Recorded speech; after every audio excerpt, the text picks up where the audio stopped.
الحمدللہ وکفا والصلاة والسلام علی عبادہ الذین اصطفیٰ خصوصاً علی افضلہم وخاتم النبیین محمد الامین وعلی آلہ وصحبہ اجمعین اما بعد فاعوذ باللہ من الشیطان الرجیم بسم اللہ الرحمن الرحیم الذين آتيناهم الكتاب يتلونه حق تلاوته أولئك يؤمنون به ومن يكفر به فأولئك هم الخاسرون يا بني إسرائيل اذكروا نعمتي التي أنعمت عليكم وأني فضلتكم على العالمين واتقوا يوما لا تجزي نفس عن نفس شيئا ولا يقبل منها عدل ولا تنفعها شفاعة ولا هم ينصرون وإذ ابتلى إبراهيم ربه بكلمات فأتمهن قال إني جاعلك للناس إماما قال ومن ذريتي قال لا ينال عهد الظالمين وإذ جعلنا البيت مثابة للناس وأمنا واتخذوا من مقام إبراهيم مصلى وعهدنا إلى إبراهيم وإسماعيل أن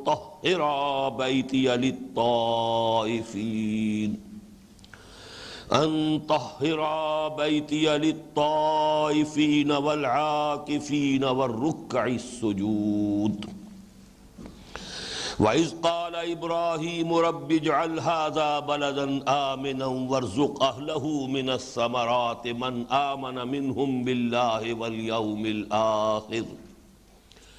قال ومن كفر فأمتعه قليلا ثم أضطره إلى عذاب النار وبئس المصير وإذ يرفع إبراهيم القواعد من البيت وإسماعيل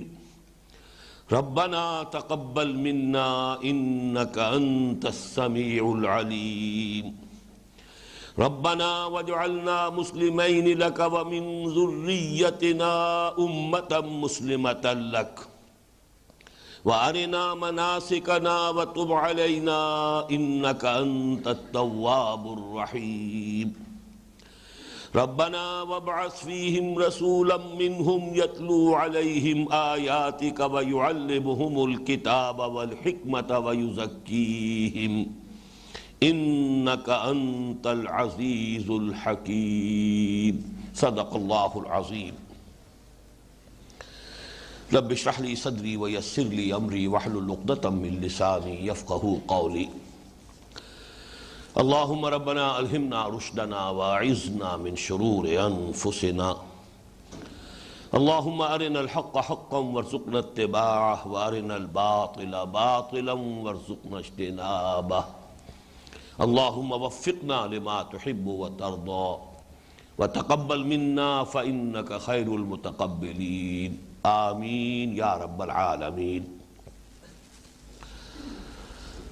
ہمارا آج کا درس اس اعتبار سے اپنی جگہ ذرا مختلف نوعیت کا ہے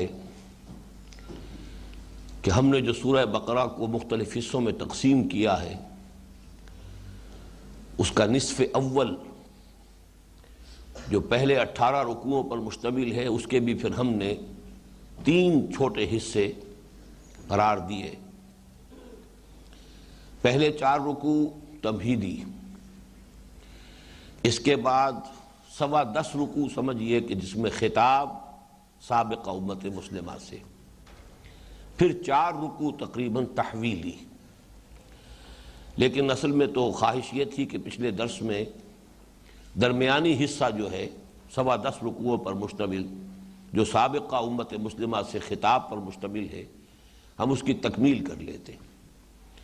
لیکن ابھی اس حصے کی 3 آیات ہیں کہ جس کا ہمیں مطالعہ کرنا ہے، بلکہ ان میں سے بھی پہلی آیت جو ہے اس کو اچھی طرح سمجھنے کے لیے پھر ہمیں ریفر بیک کرنا ہوگا مزید 2 آیات کی طرف۔ تو ہمارے آج کے درس کا کچھ حصہ جو ہے وہ اس درمیانی حصے کے تکملے پر مشتمل ہوگا، پھر وہ تحویلی حصہ شروع ہو جائے گا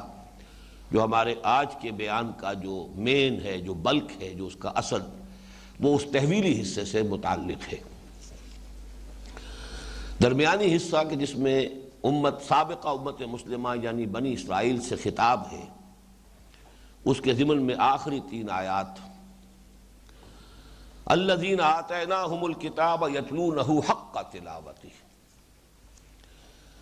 جنہیں ہم نے کتاب عطا کی ہوتی ہے وہ اس کی تلاوت کرتے ہیں جیسا کہ اس کی تلاوت کا حق ہے۔ اولئک یؤمنون بہ، وہی ہے کہ جو اس پر حقیقتاً ایمان رکھتے ہیں، یا وہی ہے کہ جو اس پر بھی ایمان لائیں گے۔ یہ 2 ترجمے ہوں گے 2 مختلف اعتبارات سے، میں اس کی وضاحت بعد میں کروں گا۔ عربی زبان میں آپ کو معلوم ہے فعل مضارع جو ہے اس میں دونوں امکانات ہیں، حال اور مستقبل، دونوں کو کور کرتا ہے صیغہ مضارع۔ گرامر کی روح سے دونوں ترجمے ممکن ہیں، لیکن یہ دونوں کن 2 مختلف اعتبارات سے ہیں، اس کی وضاحت جیسا کہ میں نے عرض کیا ابھی میں کروں گا۔ الذین آتیناہم الکتاب، جنہیں ہم نے کتاب عطا کی، یتلونہ، وہ اس کی تلاوت کرتے ہیں، حق تلاوتہ، جیسے کہ اس کی تلاوت کا حق ہے۔ اولئک یؤمنون بہ، وہی ہیں جو اس پر حقیقتاً ایمان رکھتے ہیں، ایک ترجمہ، وہی ہیں کہ جو اس پر بھی ایمان لائیں گے، یہ دوسرا ترجمہ ہے۔ وَمَن يَكْفُرْ بِهِ فَأُولَٰئِكَ هُمُ الْخَاسِرُونَ، اور جو اس کا کفر کرتا ہے، اور کفر کے بھی 2 مفہوم، ناشکری اور انکار۔ پہلا ترجمہ ہوگا تو اس کے حوالے سے ناشکری، دوسرا ترجمہ ہوگا تو اس کے حوالے سے انکار۔ وَمَن يَكْفُرْ بِهِ، جو اس کا کفر کرتا ہے، جو ناشکری کرتا ہے، جو اس کا انکار کرتا ہے، فَأُولَٰئِكَ هُمُ الْخَاسِرُونَ، تو وہی لوگ ہیں کہ جو خسارے میں رہنے والے ہیں، ہلاکت اور بربادی میں پڑنے والے ہیں۔ اب اصل میں اس آیت کو اگر ہم ایک آئسولیٹڈ آیت کی حیثیت سے علیحدہ، سیاق و سباق سے علیحدہ کر کے، جیسے کہ اس کے اپنے الفاظ ہیں، بارہا یہ بات جو ہے ہمارے ہاں زیر بحث آ چکی ہے کہ قرآن حکیم میں ہر آیت کا اپنی جگہ پر ایک مفہوم، اپنی جگہ پر اس کا ایک مدلول ہے، کونوٹیشن ہے، لیکن سیاق و سباق سے، ربط کلام سے، اس کے مفہوم میں، مدلول میں، اس کے معنی میں ایک نئی ڈائمنشن کا اضافہ ہوتا ہے، جس کی مثال میں یہ دیتا رہا ہوں کہ ہار ہے، اس ہار میں جو ہیرے ہیں یا موتی ہیں، ان میں سے ہر موتی اپنی جگہ پر ایک حسن کا مرقع ہے، مجسمہ ہے، لیکن ہار میں جو ترتیب ہوئی ہے، جس ترتیب سے انہیں پرویا گیا ہے، اب اس سے ان موتیوں کا حسن دوبالا ہو جاتا ہے۔ تو یہی معاملہ ہے کہ ہر آیت اپنی جگہ پر علم، حکمت، معنی، ہدایت، اس کا ایک بہت بڑا ہیرا ہے، بہت بڑا موتی ہے، تو اسے اپنی جگہ رکھ کر بھی دیکھیے۔ پھر یہ کہ جس طریقے سے اسے اس ہار کی ڈوری میں پرویا گیا ہے، سیاق و سباق جو ہے اس کے حوالے سے کس مضمون کے سلسلے میں یہ آیت وارد ہوئی ہے، تو اس کے حوالے سے غور کریں۔ تو یہ آیت خاص طور پر ایک نمایاں مثال کی حیثیت رکھتی ہے ان دونوں اعتبارات میں، جو کچھ ایک اضافہ ہوتا ہے معنی کا یا کچھ فرق و تفاوت پیدا ہوتا ہے۔ الذین آتیناہم الکتاب یتلونہ حق تلاوتہ، وہ لوگ کہ جنہیں ہم نے کتاب دی ہے وہ اس کی تلاوت کرتے ہیں جیسے کہ اس کی تلاوت کا حق ہے۔ اولئک یؤمنون بہ، جو یہ کیفیت کے حامل ہیں، جن کے اندر یہ کیفیت ہے، جو کتاب کی تلاوت کرتے ہیں، وہی حقیقت میں اس پر ایمان رکھتے ہیں۔ جو نہیں کرتے گویا کہ چاہے زبان سے دعویٰ کریں کہ ہم ایمان رکھتے ہیں، وہ ایمان نہیں رکھتے۔ اولئک یؤمنون بہ، وہ اس پر ایمان رکھتے ہیں۔ اگر ہم نے کتاب انہیں دی ہے اور اس کتاب کو مانتے ہیں کہ وہ ہماری کتاب ہے، اللہ کی کتاب ہے، کتاب ہدایت ہے، تو کیسے ممکن ہے کہ عدم التفات ہو، بے اعتنائی ہو، اسے پڑھنے کی طرف طبیعت مائل نہ ہو، اس پر غور و فکر کرنے کے لیے طبیعت میں آمادگی نہ، کیسے ممکن ہے؟ امپاسبل، ناممکن۔ تو ایک ہے دعویٰ ایمان، ایک ہے حقیقت ایمان۔ دعویٰ ایمان اپنی جگہ پر ہے، حقیقتاً وہی شخص مومن ہے کہ جو کتاب الہی کا حق تلاوت ادا کرتا ہو۔ یہاں یہ بھی نوٹ کیجئے کہ تلاوت بھی عجیب یہ آیت ہے اصل میں کہ ہر اعتبار سے آپ دیکھیے دو معنی ہے۔ لفظ تلاوت بھی ذو معنیین ہے، دو معنی ہے اس کے۔ ایک اس کا ایک اصطلاحی مفہوم تلاوت پڑھنا، تلا یتلو پڑھنا، لیکن اس کا جو اصل لغوی مفہوم ہے وہ ہے پیروی کرنا، پیچھے پیچھے چلنا، فالو کرنا۔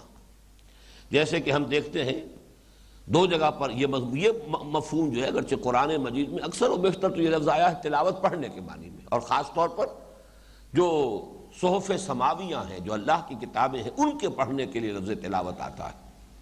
ورنہ عام کسی اور دوسری شے کے پڑھنے کے لیے تلاوت کا لفظ نہیں آتا۔ وہ قرات ہے، قرأ یقرأ، پڑھنے کی بات ہے، کسی بھی شے کو پڑھا جا رہا ہے۔ تلاوت کا لفظ جو ہے خاص ہے اصطلاح کے طور پر، آسمانی کتابیں، کتاب ہدایت، اللہ کی کتاب کو پڑھنا،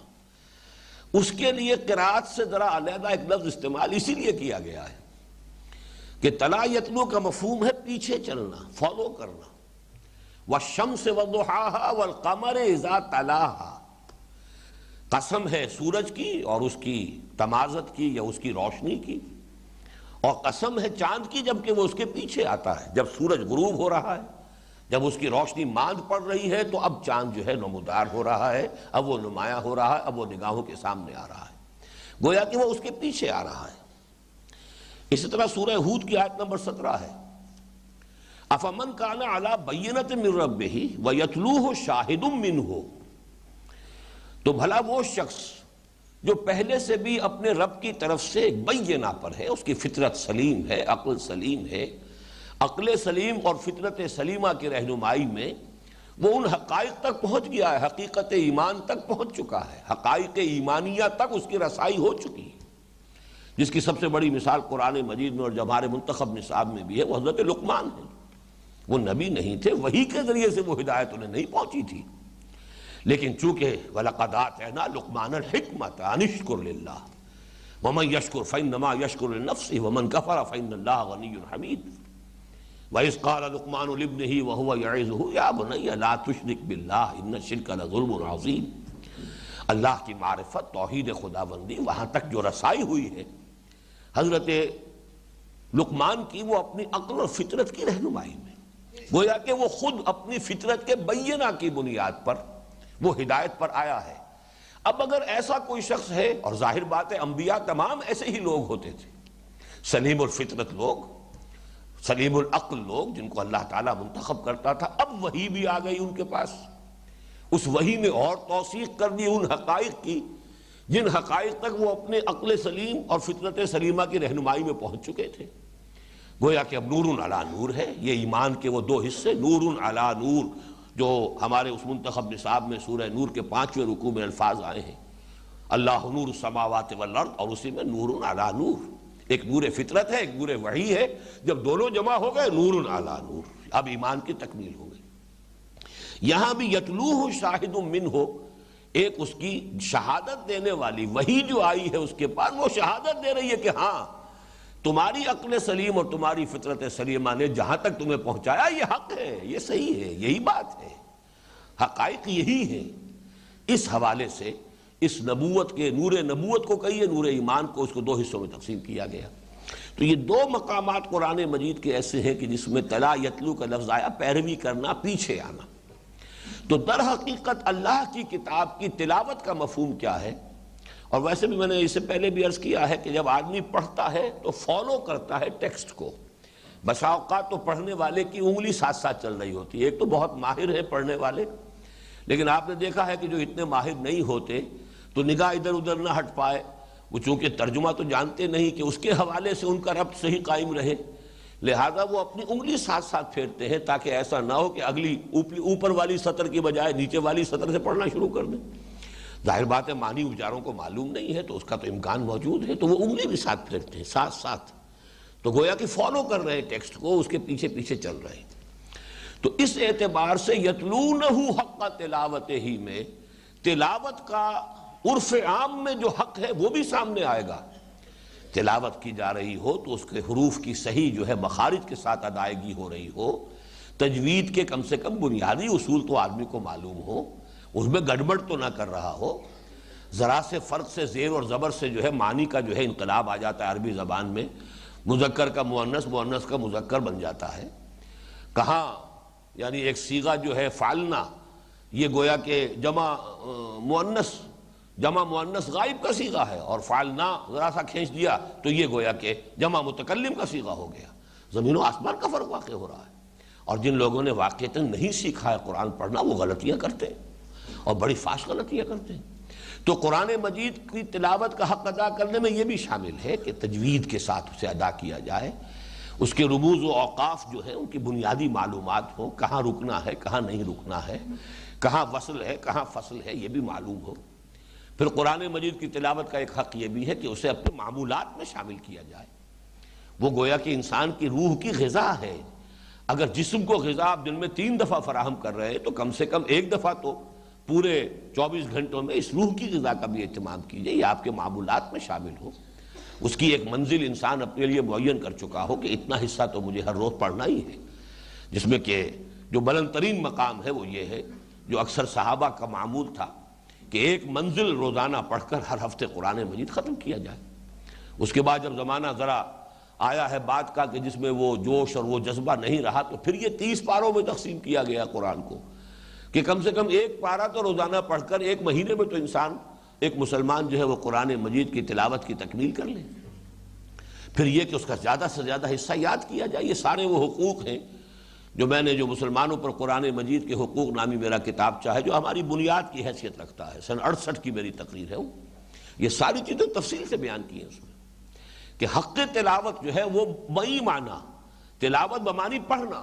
اس کا حق بھی اس کے بغیر ادا نہیں ہوتا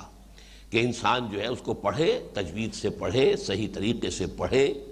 اس کو معمولات میں شامل کرے، اس کا مستقل نظام ہو، پھر یہ کہ ٹھہر ٹھہر کر پڑھے، اور اللہ تعالیٰ اس سے آگے جو ہے اس کے فہم کی توفیق دے، غور و فکر کرتے ہوئے پڑھے۔ لیکن اسی میں شامل ہو جائے گا دوسرا مفہوم بھی، پڑھ رہا ہے اور پیروی نہیں کر رہا، عمل نہیں کر رہا اس پر، تو یہ پڑھنا کہاں ہوا؟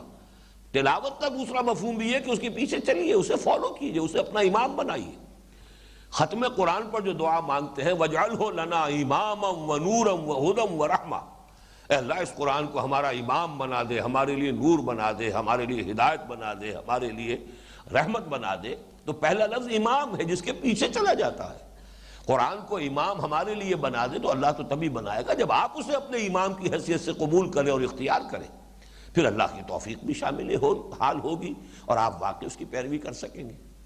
تو یتلونہ حق تلاوتہ ہی میں یہ سارا مفہوم شامل ہو گیا، تو گویا کہ جامع ترین لفظ ہے یہ الذین آتیناہم الکتاب یتلونہ حق تلاوتہ،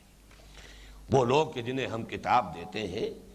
اور وہ اس کا حق ادا کرتے ہیں، اس کی تلاوت کا۔ اب فرمایا اولئک یؤمنون بہ، صرف وہ لوگ ہیں جو اس کا ایمان رکھتے ہیں حقیقتاً، باقی اگر مدعی ایمان بھی ہیں۔ میں نے شاید وہ حدیث نقل کی ہے اس کتابچے میں کہ کتنے ہی قرآن کے پڑھنے والے ایسے ہیں جنہیں جب وہ قرآن پڑھ رہے ہوتے قرآن ان پر لعنت کر رہا ہوتا، وہ بظاہر بڑا ثواب کا کام کر رہے ہیں، قرآن لعنت کر رہا ہوتا، اس لیے کہ سود کی آیت پڑھی ہے اور اللہ اور اس کے رسول کی طرف سے اعلان جنگ والی آیت بھی پڑھی ہے اور خود سودی دھندا کر رہا ہے، سودی کاروبار کر رہا ہے، تو قرآن لعنت نہیں کرے گا اس وقت؟ تو بہت سے قرآن کے پڑھنے والے ہیں جنہیں اس لعنت ملامت کے سوا قرآن کے پڑھنے سے کچھ حاصل نہیں ہوتا۔ وہ تو یہ کہ آپ پڑھ رہے ہیں تو جہاں اس کے پڑھنے کے وہ حقوق ہیں بنیادی اور ابتدائی حقوق، وہاں قرآن کا پڑھنا تو اصل میں وہ ہے کہ پھر جس کی پیروی کی جا رہی ہو، جس کے مطابق عمل کیا جا رہا ہو، جبکہ اس کو واقعتاً امام بنا لیا ہو، جبکہ انسان اس کے پیچھے پیچھے چل رہا ہو، صرف انگلی پیچھے نہ چل رہی ہو، پورا وجود چل رہا ہو، پوری اس کی شخصیت کا رخ ادھر ہی ہو، وہ واقعتاً اس کی پیروی کر رہا ہو، وہی لوگ ہیں جو اس پر ایمان لانے والے ہیں۔ یہ گویا کہ وہی بات ہو گئی جو اس حدیث میں، جو اس کتاب میں بھی میں نے کوٹ کی ہے، اس کا حوالہ وہاں سے دیکھ لیجئے گا کہ حضور نے فرمایا ما آمن بالقرآن من استحل محارمہ، اس شخص کا قرآن پر کوئی ایمان نہیں ہے کہ جس نے اس کی حرام کردہ اشیاء کو اپنے لیے حلال ٹھہرا لیا۔ لاکھ دعویٰ کرے کہ میرا قرآن پر ایمان ہے، چاہے حافظ قرآن ہو، حافظ قرآن کا چاہے مفسر قرآن ہو، اگر قرآن ایک شے کو حرام قرار دیتا ہے اور وہ اس میں ملوث ہے، اسے اپنے لیے حلال کیے بیٹھا ہے، تو اس کا قرآن پر کوئی ایمان نہیں۔ ما آمن بالقرآن من استحل محارمہ، وہ گویا کہ منفی اسلوب ہے اسی بات کا، اولئک یؤمنون بہ، یہ ہے وہ لوگ جو واقعتاً اس پر ایمان رکھتے ہیں، وہ اگر دعویٰ ایمان کریں تو سچے ہیں۔ ومن یکفر بہ، اب یہاں یکفر انکار کے معنی میں نہیں آئے گا اس مفہوم میں، بلکہ کفر جو ہے وہ شکر کے مقابلے میں ہے۔ وہی آیت جو ہم ابھی سورہ لقمان کی پڑھ رہے تھے، جو وَلَقَدْ آتَيْنَا لُقْمَانَ الْحِكْمَةَ أَنِ اشْكُرْ لِلَّهِ وَمَنْ يَشْكُرْ فَإِنَّمَا يَشْكُرُ لِنَفْسِهِ وَمَنْ كَفَرَ فَإِنَّ اللَّهَ غَنِيٌّ حَمِيدٌ۔ شکر بمقابلہ کفر، کفر بمقابلہ شکر۔ لَإِن شَكَرْتُمْ لَأَزِيدَنَّكُمْ وَلَإِن كَفَرْتُمْ إِنَّ عَذَابِي لَشَدِيدٌ۔ دیکھو اگر تم شکر کرو گے میں اور دوں گا اور نوازوں گا، میری نعمتوں کے اندر اور اضافہ ہوگا، اور اگر تم نے کفران نعمت کی یا ناشکری کی تو میرا عذاب بھی بڑا سخت ہے۔ تو یہاں پر گویا کہ وہ لوگ ناشکری کر رہے ہیں، اللہ کی کتاب مانتے ہیں کہ یہ اللہ کی کتاب ہے، پھر ناشکری کر رہے ہیں، نہ اسے پڑھتے ہیں، نہ اس پر غور کرتے ہیں، نہ اسے سمجھتے ہیں، نہ اس پر عمل کرتے ہیں، نہ اس کو انہوں نے اپنا امام بنایا ہے۔ وَمَن يَكْفُرْ بِهِ فَأُولَٰئِكَ هُمُ الْخَاسِرُونَ، تو ان کے ہاتھ پلے کچھ نہیں پڑنا اس دعویٰ ایمان سے اور اس خالی خولی تلاوت سے، کچھ نہیں ان کے ہاتھ آنے والا، وہ خسارے ہی میں رہنے والے ہیں۔ اور خسارے کا لفظ بارہا میں نے عرض کیا ہے، وہ جو سورۃ العصر پر میرا کتاب چاہے اس میں لفظ خسارہ پر بھی بحث ہے کہ قرآن مجید میں کامیابی کے لیے تو بہت سے مختلف الفاظ آتے ہیں، اولئک هم الراشدون، اولئک هم المفلحون، اب یہ مختلف الفاظ آتے چلے جائیں گے، فائزون، راشدون، مفلحون، لیکن یہ کہ اس کے برعکس کے لیے سب سے جامع لفظ جو ہے وہ خسارہ، والعصر ان الانسان لفی خسر ذالک هو الخسران المبین، خسر الدنیا والآخرہ۔ ان تمام کے رشد اور ہدایت اور سعادت، ان سب کے اور فوز و فلاح، ان سب کے مقابلے میں لفظ ایک ہی آتا ہے خاسرون، اولئک هم الخاسرون ومن یکفر بہ فاولئک هم الخاسرون۔ یہ مفہوم تو ہوا اس اعتبار سے کہ آپ نے سیاق و سباق پر ابھی کوئی غور نہیں کیا، اس آیت ہی کے الفاظ کو سامنے رکھا ہے، اسی کا ایک حق ادا کیا ہے، اس کے مفہوم کو سمجھا۔ اب سیاق و سباق کیا ہے؟ سیاق و سباق میں دیکھیے کہ اس سے متصلاً قبل آیت ہے وَلَن تَرْضَىٰ عَنْكَ الْيَهُودُ وَلَا النَّصَارَىٰ حَتَّىٰ تَتَّبِعَ مِلَّتَهُمْ قُلْ إِنَّ هُدَى اللَّهِ هُوَ الْهُدَىٰ وَلَئِنِ اتَّبَعْتَ أَهْوَاءَهُمْ بَعْدَ الَّذِي جَاءَكَ مِنَ الْعِلْمِ مَا لَكَ مِنَ اللَّهِ مِن وَلِيٍّ وَلَا نَصِيرٍ۔ اے نبی صلی اللہ علیہ وسلم، ہرگز راضی نہیں ہوں گے آپ سے نہ یہ یہودی اور نہ یہ نصرانی، جب تک کہ آپ خود ان کی پیروی نہ کریں، ان کی ملت کو اختیار نہ کریں۔ یعنی آپ کی توقعات اپنی جگہ کہ یہ لوگ بہرحال مشرکین عرب کے مقابلے میں یہ توحید کے مدعی ہیں، بت پرست نہیں ہیں، یہ بہرحال کتاب ان کے پاس ہے، تورات کے ماننے والے ہیں، اور نصارہ تو مزید انجیل کے ماننے والے ہیں، سینکڑوں نبیوں کو ماننے والے ہیں، آخر حضرت نوح کے ماننے والے یہ سب ہیں، ابراہیم کے ماننے والے سب ہیں، ابراہیم کی نسل میں جو انبیاء آئے ہیں ان سب کو مانتے ہیں۔ نصارہ نے تو حضرت مسیح کو بھی مانا ہے، وہ تو حضور کے سے پہلے جتنے بھی انبیاء ہیں ان کے ماننے والے ہیں، صرف یہود کے بارے میں آپ کہہ سکتے ہیں کہ انہوں نے حضرت مسیح کو نہیں مانا۔ تو جب اتنی باتیں موجود ہیں تو یہ تو بڑی جلدی قبول کریں گے اسلام کو۔ قرآن مجید ان کی ان تمام باتوں کی تائید کر رہا ہے۔ قرآن مجید اور خود میں در حقیقت ان کی پیشین گوئیوں کو مصداق بن کر ہم آئے ہیں، یہ قرآن بھی مصداق بن کر آیا ہے ان پیشین گوئیوں کا کہ جو تورات اور انجیل میں ہے، اور خود میں یعنی حضور صلی اللہ علیہ وسلم میں بھی ان پیشین گوئیوں کا مصداق بن کر آیا ہوں کہ میں ان کے بھائیوں میں سے تیرے مانند ایک رسول برپا کروں گا۔ حضرت موسیٰ سے خطاب کر کے کہا جا رہا ہے ان بنی اسرائیل کے بھائیوں میں سے تیرے مانند ایک رسول اٹھاؤں گا اور اس کے منہ میں اپنا کلام ڈالوں گا، پھر وہ اپنی لوگوں تک میری بات پہنچائے گا۔ اس کا مصداق سوائے محمد رسول اللہ صلی اللہ علیہ وسلم جو کوئی نہیں ہو سکتے۔ تو ان کو توقع تھی کہ یہ لوگ تو ایمان لائیں گے، انہیں لانا چاہیے، ہر معقول آدمی کی توقع ہوگی، لیکن نہیں ہے نبی، یہ ہرگز ماننے والے نہیں ہیں۔ ان کی اپنی صدارتیں ہیں، چودراہٹیں ہیں، سیادتیں ہیں، قیادتیں ہیں، ان کا ایک نظام ہے، چودراہٹوں کو کون چھوڑنے کو تیار ہوگا؟ آپ پر ایمان لانے کے معنی تو یہ ہے کہ ان کی چودراہٹیں ختم، ان کی مسندیں ختم۔ اب تو خود وہ آپ سے فتویٰ لیں گے، آپ سے پوچھیں گے کہ کیا حق ہے، کیا باطل ہے، کیا صحیح ہے، کیا غلط ہے۔ وہ گویا کہ اب سائل کے درجے میں آ جائیں گے آپ کو ماننے کے بعد، قرآن کو ماننے کے بعد۔ کہاں یہ کہ وہ مفتی ہے، وہ تو فیصلے کرنے والے ہیں، شریعت کے اصل ٹھیکیدار وہ ہیں، کتاب کے اصل جو ہے حوالدار وہ ہیں۔ اس اعتبار سے لن ترضى عنك اليهود ولا النصارى حتى تتبع ملتهم۔ اور یہ جو فرمایا کہ اگر آپ کے پاس جو یہ ہدایت آ گئی ہے قرآن کی شکل میں، اگر اس کے بعد بھی آپ نے ان کی خواہشات کی پیروی کی تو پھر اللہ کے مقابلے میں کوئی آپ کو بچانے والا اور کوئی آپ کا حمایتی نہیں ہوگا۔ بہت سخت الفاظ ہیں، اور میں بتا چکا ہوں اس سے بھی زیادہ سخت الفاظ سورہ بنی اسرائیل میں آ چکے ہیں۔ وَإِن كَادُوا لَيَفْتِنُونَكَ عَنِ الَّذِي أَوْحَيْنَا إِلَيْكَ لِتَفْتَرِيَ عَلَيْنَا غَيْرَهُ وَإِذًا لَّاتَّخَذُوكَ خَلِيلًا وَلَوْلَا أَن ثَبَّتْنَاكَ لَقَدْ كِدتَّ تَرْكَنُ إِلَيْهِمْ شَيْئًا قَلِيلًا إِذًا لَّأَذَقْنَاكَ ضِعْفَ الْحَيَاةِ وَضِعْفَ الْمَمَاتِ ثُمَّ لَا تَجِدُ لَكَ عَلَيْنَا نَصِيرًا۔ یہ تو تلے ہوئے ہیں محمد صلی اللہ علیہ وسلم کہ آپ کو بچلا دیں، منحرف کر دیں اس چیز کی طرف سے کہ جو ہم نے آپ پر نازل کی ہے، تاکہ آپ خود اپنے جی سے، اپنے من سے کچھ گھڑ کر ہماری طرح منسوب کر دیں۔ اور اگر ایسا کر دیں گے جھگڑا ختم، لڑائی ختم،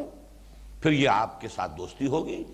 آپ کو خلیل بنائیں گے، اپنے آنکھوں پہ بٹھائیں گے، اپنا سرتاج بنا لیں گے، سب کچھ کر لیں گے۔ اور اے نبی، اگر ہم ہی نے آپ کے پائے مبارک کو پوری طرح جمائے نہ رکھا ہوتا تو کوئی عجب نہیں کہ بربنائے طبع بشری آپ ان کے دباؤ کی وجہ سے کہیں کچھ تھوڑا بہت ان کی طرف مائل ہو ہی جاتے، اور اگر ایسا ہو گیا ہوتا تو آپ کو دوہری سزا ملتی دنیا کی اور دوہری آخرت کی، اور کوئی آپ کو بچانے والا نہ ہوتا اللہ کی پکڑ سے۔ بڑے سخت الفاظ۔ سوال یہ کہ یہ بات کیوں کہنے کی ضرورت پیش آئی؟ بربنائے طبع بشری اس بات کا امکان ہے کہ داعی جو ہے وہ کچھ کمپرومائز پر آمادہ ہو جائے، حالات ایسے ہوتے ہیں، دباؤ اتنا شدید ہو جاتا ہے۔ وہ تو یہ کہ نبی کا معاملہ یہ ہے کہ اللہ سہارا دیتا ہے، اللہ تعالیٰ بچاتا ہے، ورنہ یہ کہ کسی غیر نبی کے لیے تو یوں سمجھیے کہ بہت ہی قرین قیاس ہے۔ لیکن نبی کی طرف بھی، یا یہ کہ کوئی نبی کے جو پیروکار ہیں، جو ان کے ساتھی، ان میں سے کسی کے دل میں خیال آ جائے کچھ کیجئے۔ حالات تو بڑے خراب ہو گئے ہیں کسی طریقے سے۔ آخر یہ لوگ 75% ماننے کو تیار ہیں، 80% ماننے کو تیار ہے، 90% ماننے کو تیار ہیں، تو کچھ نہ کچھ معاملہ کچھ نہ کچھ لے دے کر کچھ کمپرومائز کر لیا جائے۔ تو اس کا راستہ روکنے کی ضرورت پیش آئی، اور اس سے پچھلی آیت کی طرف اب آئیے۔ یہ اب ہم جا رہے ہیں ریٹروسپیکٹو، ان پیچھے کی طرف۔ فرمایا انا ارسلناک بالحق بشیرا ونذیرا ولا تسأل عن اصحاب الجحیم۔ اے نبی، ہم نے آپ کو بھیجا ہے تو صرف بشیر اور نذیر بنا کر بھیجا ہے۔ آپ ان کے اوپر آپ داروغہ بنا کر نہیں بھیجے گئے، آپ ان کے ذمہ دار نہیں ہیں۔ آپ سے نہیں یہ بات پوچھی جائے گی کہ یہ ایمان کیوں نہیں لائے۔ جو ایمان لائے، جیسے کہ سورہ کہف میں فرمایا قل الحق من ربکم فمن شاء فلیؤمن ومن شاء فلیکفر۔ کہہ دیجئے یہ حق ہے تمہارے رب کی طرف سے جو میں نے پیش کر دیا، اب جو چاہے ایمان لائے، جو چاہے کفر کرے، بات ختم ہوئی۔ میرا کام جو تھا میں نے ادا کر دیا، وہ تمہارے رب کی طرف سے تمہاری ہدایت کے لیے جو حق آیا تھا میں نے پہنچا دیا۔ وما علی رسولنا الا البلاغ المبین، ہمارے رسول پر سوائے صاف صاف پہنچا دینے کی کوئی ذمہ داری نہیں۔ اگر کوئی شخص، کوئی داعی حق یہ سمجھ لے کہ نہیں، اس سے آگے بڑھ کر اس بات کو پورا کرنا بالفعل یہ میرا فرض ہے، تو پھر وہ کہیں نہ کہیں بائی ہک اور بائی کروک جو ہے کسی نہ کسی ذریعے سے کچھ نہ کچھ لے دے کر وہ مصالحت کی طرف آمادہ ہوتا ہے، اس کا سدباب کیا گیا۔ اب جو یہ ہے پس منظر، اس میں در حقیقت اس کا مفہوم اکثر مفسرین نے جو لیا ہے اس سیاق و سباق کی وجہ سے، وہ کیا ہے کہ یہاں اصل میں مراد یہود ہیں یا نصارہ ہیں جو صاحب کتاب ہیں، اہل کتاب ہیں۔ الذین آتیناہم الکتاب یتلونہ حق تلاوتہ، ان اہل کتاب میں سے کچھ لوگ ایسے تھے یقیناً کہ جو کتاب کی تلاوت کا حق ادا کرتے تھے، اور یہ قرآن مجید میں یہ حکمت تبلیغ جو ہے کثرت کے ساتھ استعمال ہوئی ہے۔ دیکھیے، آپ کا کسی سے بحث مباحثہ چل رہا ہے، person to person, individual to individual, اس میں بھی یہ ہے کہ کسی وقت اس نے ایک بات کہی جو صحیح ہے، اور آپ نے فوراً کہا ہاں یہ بات آپ کی صحیح ہے، میں تسلیم کرتا ہوں، بڑی معقول بات ہے۔ یہ ہے وہ رویہ کہ جس سے خود اس کے دل میں نرمی پیدا ہوگی کہ یہ میرا مخاطب جو ہے یہ کوئی ضدی آدمی نہیں ہے، ہٹ دھرم نہیں ہے، یہ انصاف پسند آدمی ہے، اس نے میری اس بات کو تسلیم کیا، تو اس سے یہ ہے کہ جو آپ کی ڈائیلاگ ہے وہ نتیجہ خیز ہو سکتی ہے۔ اگر آپ اس کی وہ بات بھی نہیں مانیں گے، میں نے اگر اس کی یہ بات مان لی تو اس سے آگے وہ یہ کہہ دے گا، اور پھر یہ کہ میں تو پھر ہار گیا، وہ جیت گیا۔ اگر اس طرح کی کوئی ہٹ درمی آ گئی، کوئی اپنے اندر جو ہے وہ اس طرح کا عجب آ گیا، تو در حقیقت آپ خود اپنے پاؤں پر کلہاڑی مار رہے ہیں۔ وہ انسان بھی محسوس کر لیتا ہے یہ زدم زدہ میں ہے، یہ بات جو ہے یہ حق کا جویا نہیں ہے، حق کا متلاشی نہیں ہے۔ لیکن اگر آپ اپنے مخاطب کو یہ باور کرا دیں کہ یہ شخص انصاف پسند ہے، حق کو تسلیم کرتا ہے، تبھی تو وہ پھر آپ کی بات کے اوپر بھی ہمدردی کے ساتھ اور کھلے دل کے ساتھ، کھلے ذہن کے ساتھ غور کرے گا۔ اسی طرح جب کہیں گروپ سے گروپ کا معاملہ ہو رہا ہو، تو اب ظاہر بات ہے برے سے بری کسی جماعت اور یا قوم میں یا ملت کے اندر بھی کچھ تو اچھائیاں ہوتی ہیں نا، ان کی اچھائیوں کے پہلو کو نمایاں کیجئے، بیان کیجئے، تاکہ اس گروہ میں، اس جماعت کے اندر یہ احساس ہو کہ یہ شخص ہماری مخالفت کے اوپر اس نے جو ہے ادار نہیں کھائے بیٹھا ہوا، ہماری مخالفت ہی کے اوپر جو ہے اس نے کمر نہیں کسی ہوئی، ہمارے اندر اگر کوئی خیر کا پہلو ہے تو وہ تسلیم کرتا۔ یہی وجہ قرآن مجید میں سورہ آل عمران میں آپ دیکھیں لیسو سوا، یہ تمام اہل کتاب برابر نہیں ہے، ان میں وہ بھی ہے امت قائمۃ آناء اللیل، ایسے لوگ بھی ہیں راتوں کو کھڑے رہتے ہیں اللہ کے حضور میں۔ اسی طریقے سے فرمایا کہ ان میں وہ لوگ بھی ہیں من ان تامنہ بقنطار یؤدہ الیک، ایسے لوگ بھی ہیں امانت دار کہ ڈھیروں سونا بھی ان کے پاس امانت رکھوا دو گے وہ واپس کر دیں گے، وہ بددیانتی نہیں کریں گے، خیانت نہیں کریں گے۔ وَمِنْهُمْ مَنْ إِنْ تَأْمَنْهُ بِدِينَارٍ لَا يُؤَدِّهِ إِلَيْكَ إِلَّا مَا دُمْتَ عَلَيْهِ قَائِمًا، لیکن ایسے لوگ بھی ہیں کہ اگر ایک دینار بھی کہیں ان کے پاس رکھوا دیا تو وہ ہرگز واپس نہیں کریں گے، الا یہ کہ سر پر سوار ہو کر وصول کر لو، یہ بات تو دوسری ہے، وہ تو طاقت سے تم نے واپس لیا ہے، ورنہ یہ کہ وہ اپنے بس پڑتے وہ ایک دینار کے بھی اندر بھی خیانت کریں گے، اسے بھی واپس کرنے کو تیار نہیں۔ تو جو جہاں خیر ہے اس خیر کو بھی تسلیم کرو، جو شر ہے اس کو بھی بیان کرو۔ اگر آپ ان کے خیر کو مانیں گے تب وہ اپنے شر کے اوپر بھی غور کرنے کو تیار ہوں گے کہ ہمارے دامن پر یہ دھبے ہیں واقعتاً، اس لیے کہ جو ہماری اندر خیر ہے وہ تو یہ مان رہے ہیں، اسے تسلیم کر رہے ہیں۔ کوئی ہول سیل ریجیکشن نہیں ہے،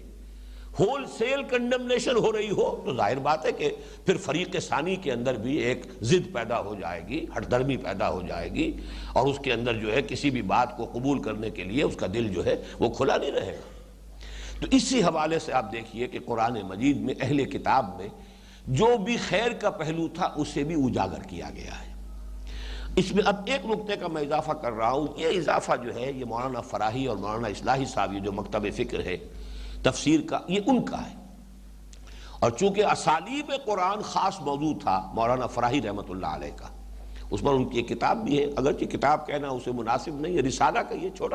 چھوٹی سی کتاب ہے۔ قرآن مجید کے بعد مخصوص اسالیب ہیں، ان کی پہچان حاصل ہو جائے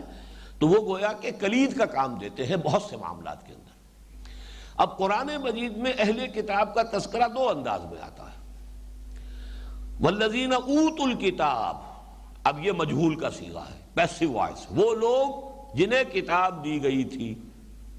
اور الذین آتیناہم الکتاب، وہ لوگ جنہیں ہم نے کتاب عطا فرمائی۔ یہ دو مختلف اسلوب ہیں، ایک ایکٹیو وائس ہے، ایک جو معروف کا صیغہ ہے جنہیں ہم نے کتاب دی، اور ایک وہ جنہیں کتاب دی گئی تھی، جو کتاب دیے گئے۔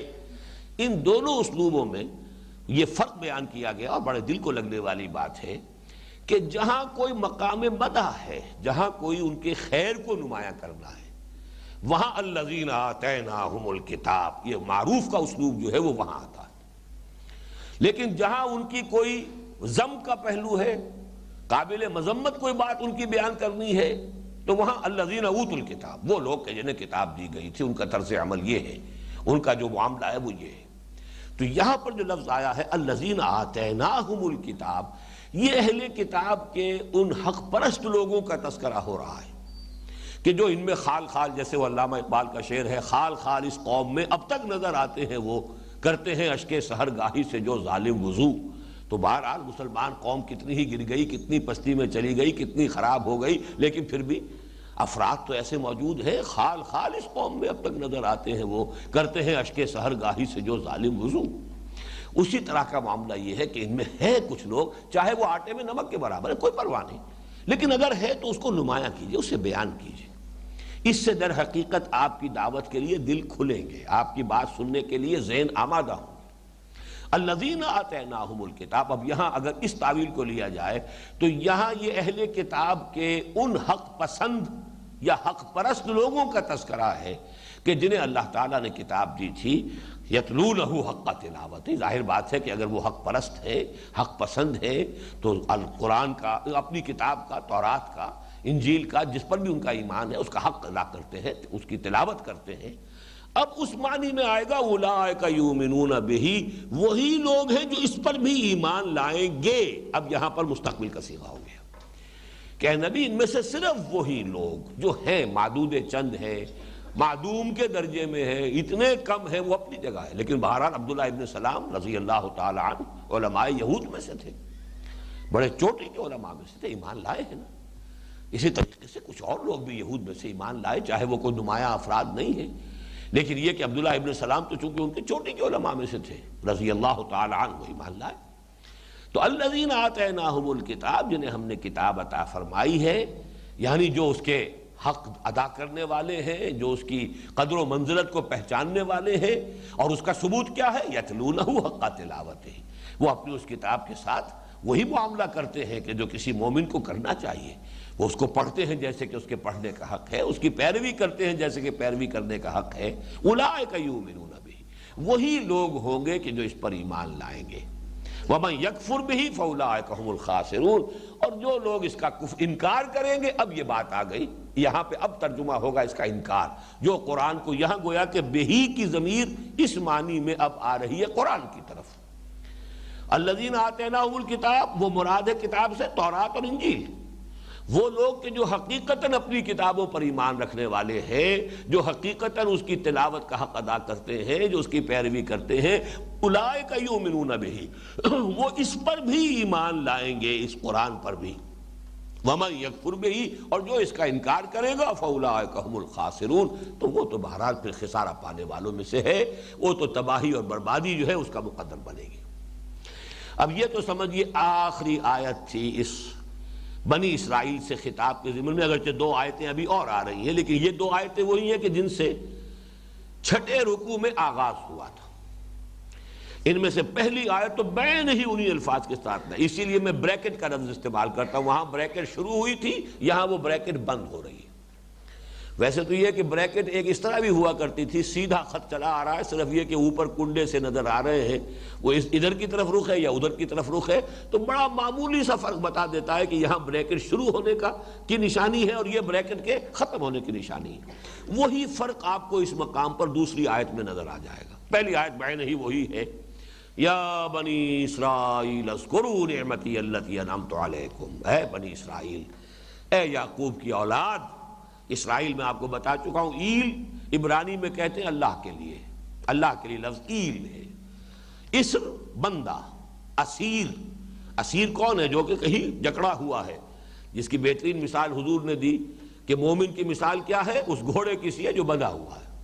مثل المومن کمثل الفرس فی اخیتہ، مومن کی مثال اس گھوڑے کی ہے جو گھوٹے سے بندھا ہوا ہے۔ تو اسرائیل اللہ کے ساتھ بندھا ہوا، اللہ کا غلام، اس کو غلام اللہ کہیں، عبداللہ کہیں، اسرائیل کے لفظی معنی یہ ہے، اور یہ حضرت یعقوب کا لقب تھا اسرائیل۔ یا بنی اسرائیل، اے اسرائیل کی اولاد، اے یعقوب کی اولاد، اذکروا نعمتی التی انعمت علیکم، یاد کرو میری اس نعمت کو جو میں نے تم پر انعام فرمائی۔ وہ نعمتیں جو ہے جو بار بار گنوائی گئی ہیں، نعمت ہدایت ہے، جس طرح کے عذاب میں مبتلا تھے اس سے تمہیں آزادی دلائی گئی تھی، پھر یہ کہ کس طرح کے معجزے تمہیں دکھائے گئے، پھر تمہیں کتاب دی گئی، سب سے بڑی نعمت کتاب ہدایت تورات تمہیں عطا کی گئی، تو یہ نعمتیں جو ہیں ان کو گنوا کر وَأَنِّي فَضَّلْتُكُمْ عَلَى الْعَالَمِينَ، میں نے تمہیں تمام جہان والوں پر فضیلت دی۔ اگرچہ لفظی ترجمہ اس کا ہوتا ہے میں نے تمہیں تمام جہانوں پر فضیلت دی۔ اس میں بھی مولانا فراہی رحمۃ اللہ علیہ نے جو اس کی تعبیر کی ہے، اور ایک اصول کے درجے میں، کہ کبھی کبھی ایسا ہوتا ہے کہ مظروف کی جمع کو لانے کے لیے ظرف کو جمع کر دیا جاتا ہے۔ گلاسوں کا پانی، مطلب یہ کہ گلاس کا سارا پانی،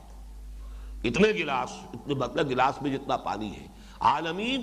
جہانوں والے یعنی جہان والے سب، رحمت للعالمین تمام جہان والوں کے لیے، تمام جہانوں والے کے لیے، ایک لفظی ترجمہ یہ ہوگا، لیکن ایک یہ ہے کہ حضور صلی اللہ علیہ وسلم کو بھیجا گیا ہے نوع انسانی کی طرف، ملائکہ کی طرف تو رسول بنا کر نہیں بھیجے گئے، وہ تو ہے تو نوع انسانی کے لیے، لیکن تمام انسان اس جہان کے کل انسانوں کے لیے آپ رسول بنا کر بھیجے گئے صلی اللہ علیہ وسلم۔ تو یہاں پر بھی انی فضلتکم علی العالمین، میں نے تمہیں فضیلت دی ہے تمام جہان والوں پر، یعنی تمام نوع انسانی پر، اور یہ فضیلت یہی ہے۔ کتاب 2000 برس تک تو اس مقام پر فائز رہے، میں نوٹ کر کے لایا تھا لیکن مجھے یاد نہیں رہا۔ یہ 4 مقامات ایسے ہیں قرآن مجید کے کہ جس میں یہ الذین آتیناہم الکتاب کا انداز آیا، ورنہ اکثر و بیشتر تو اہل کتاب پر جو ہے تنقید ہوئی ہے، ان کے جو کنڈمنیشن والی معاملات ہیں وہی آئے ہیں، تو اوت الکتاب وہ لوگ جنہیں کتاب دی گئی، لیکن یہ کہ الذین آتیناہم الکتاب یعرفونہ کما یعرفون ابناءہم، یہ سورہ بقرہ ہی میں آگے چل کر آیت آ جائے گی۔ والذین آتیناہم الکتاب یعلمون انہ منزل من ربک بالحق، سورہ انعام آیت 114۔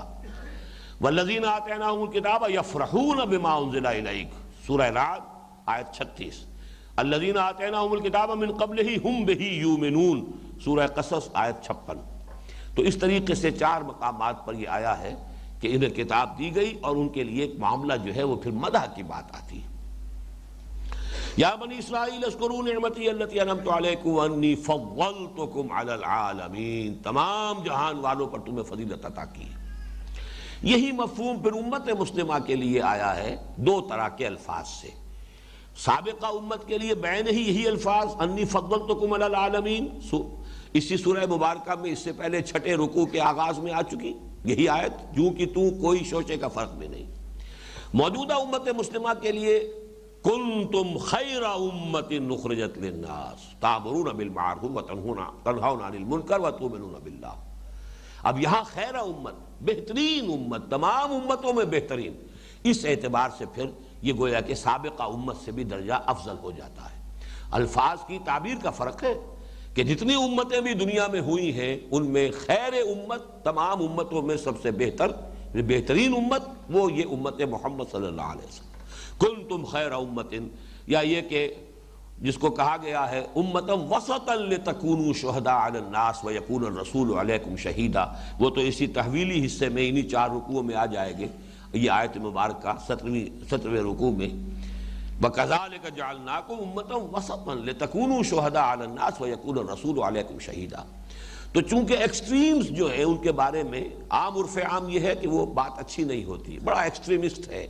تو ایکسٹریم پر چلے جانا جو ہے یہ کوئی پسندیدہ شے نہیں۔ ایک معتدل مزاج ہو، معتدل انداز ہو تو وہ گویا کہ ایک محمود ہے، بات اچھی بات ہے۔ اس حوالے سے امت وسط اس معنی میں یہاں بھی اس کا ترجمہ اکثر لوگوں نے کیا بہترین امت، درمیانی امت، بہترین امت، اگرچہ اس کے اندر گنجائش ہے کسی اور مفہوم کی بھی، اور وہ میں جب اس مقام پر ہم پہنچیں گے تو انشاءاللہ تفصیلاً گفتگو ہوگی۔ یا بنی اسرائیل اذکروا نعمتی التی انعمت علیکم وانی فضلتکم علی العالمین واتقوا یوما لا تجزی نفس عن نفس شیئا ولا یقبل منها عدل ولا تنفعها شفاعت ولا هم ينصرون۔ اب اس آیت میں تھوڑا سا خم دیا گیا ہے بریکٹ کو بند کرنے کے لیے، اول و آخر وہی ہے واتقوا یوما لا تجزی نفس عن نفس شیئا، بین ہی انہی الفاظ سے وہ آیت شروع ہوئی، آیت نمبر 2 6 رکوع کی آیت، لیکن اس کے بعد پہلے شفاعت آئی، ولا یقبل منها شفاعت، یہاں شفاعت کو مؤخر کیا گیا، اور ولا یؤخذ منها عدل، یہ عدل کو وہاں پر یعنی کوئی اس کی فدیہ جو ہے اس کو مؤخر کیا گیا، یہاں پر عدل کو پہلے لے آئے، اور یکملوں کا لفظ شفاعت کے ساتھ تھا، یہاں عدل کے ساتھ لگا دیا، اور شفاعت کے ساتھ آیا ولا تنفعها شفاعت۔ چیزیں وہی 4 ہیں، ڈرو اس دن سے جس دن کوئی جان کسی دوسرے انسان کے کچھ کام نہ آ سکے گی، نہ کوئی شفاعت اسے کوئی فائدہ پہنچا سکے گی، نہ اس سے کوئی فدیہ یا معاوضہ قبول کیا جائے گا، ولا هم ينصرون، اور نہ ان کی کسی طرف سے کوئی مدد ہو سکے گی۔ تو 4 چیزیں جو کی تو ہیں، اور اول و آخر جو کہ تو جیسے کہ وہاں ہے، واتقوا یوما لا تجزی نفس نفس شیئا، یہی ہے کہ اس آیت میں ہے، چھٹے رکوع کی دوسری آیت، اور آخر میں ولا هم ينصرون، اسی پر وہ آیت ختم ہوتی ہے۔ درمیان میں صرف یہ کیا ہے، شفاعت کا ذکر وہاں ہے، ولا يقبل منها شفاعت ولا يؤخذ منها عدل، نہ تو شفاعت انہیں کو فائدہ پہنچائے گی یا قبول کی جائے گی ان کی جانب سے، نہ ہی کوئی فدیہ، کوئی معاوضہ۔ یہاں پر فرمایا ولا يقبل منها عدل، نہ کوئی بدل یا اس کا معاوضہ قبول کیا جائے گا، ولا تنفعها شفاعت، اور نہ ہی اسے کوئی شفاعت فائدہ پہنچائے گی۔ اس پر گفتگو اس مقام پر ہو چکی ہے تفصیل سے کہ شفاعت کے بارے میں قرآن مجید میں یہ دو انداز آپ کو ملیں گے، ایک ہے کیٹیگوریکل ڈینائل، بالکل نفی، کوئی شفاعت نہیں، اور ایک ہے الا کے ساتھ شفاعت، من ذا الذی یشفع عندہ الا باذنہ، اور وہاں تو در حقیقت اسی سورہ مبارکہ میں آیت الکرسی ہے۔ آیت الکرسی جو قرآن مجید کی عظیم ترین آیت جسے قرار دیا، حضور نے تمام آیات قرآنیہ کی سردار اسے قرار دیا ہے۔ اس آیت الکرسی سے پہلی آیت جو ہے اس میں شفاعت کی نفی ہے مطلق،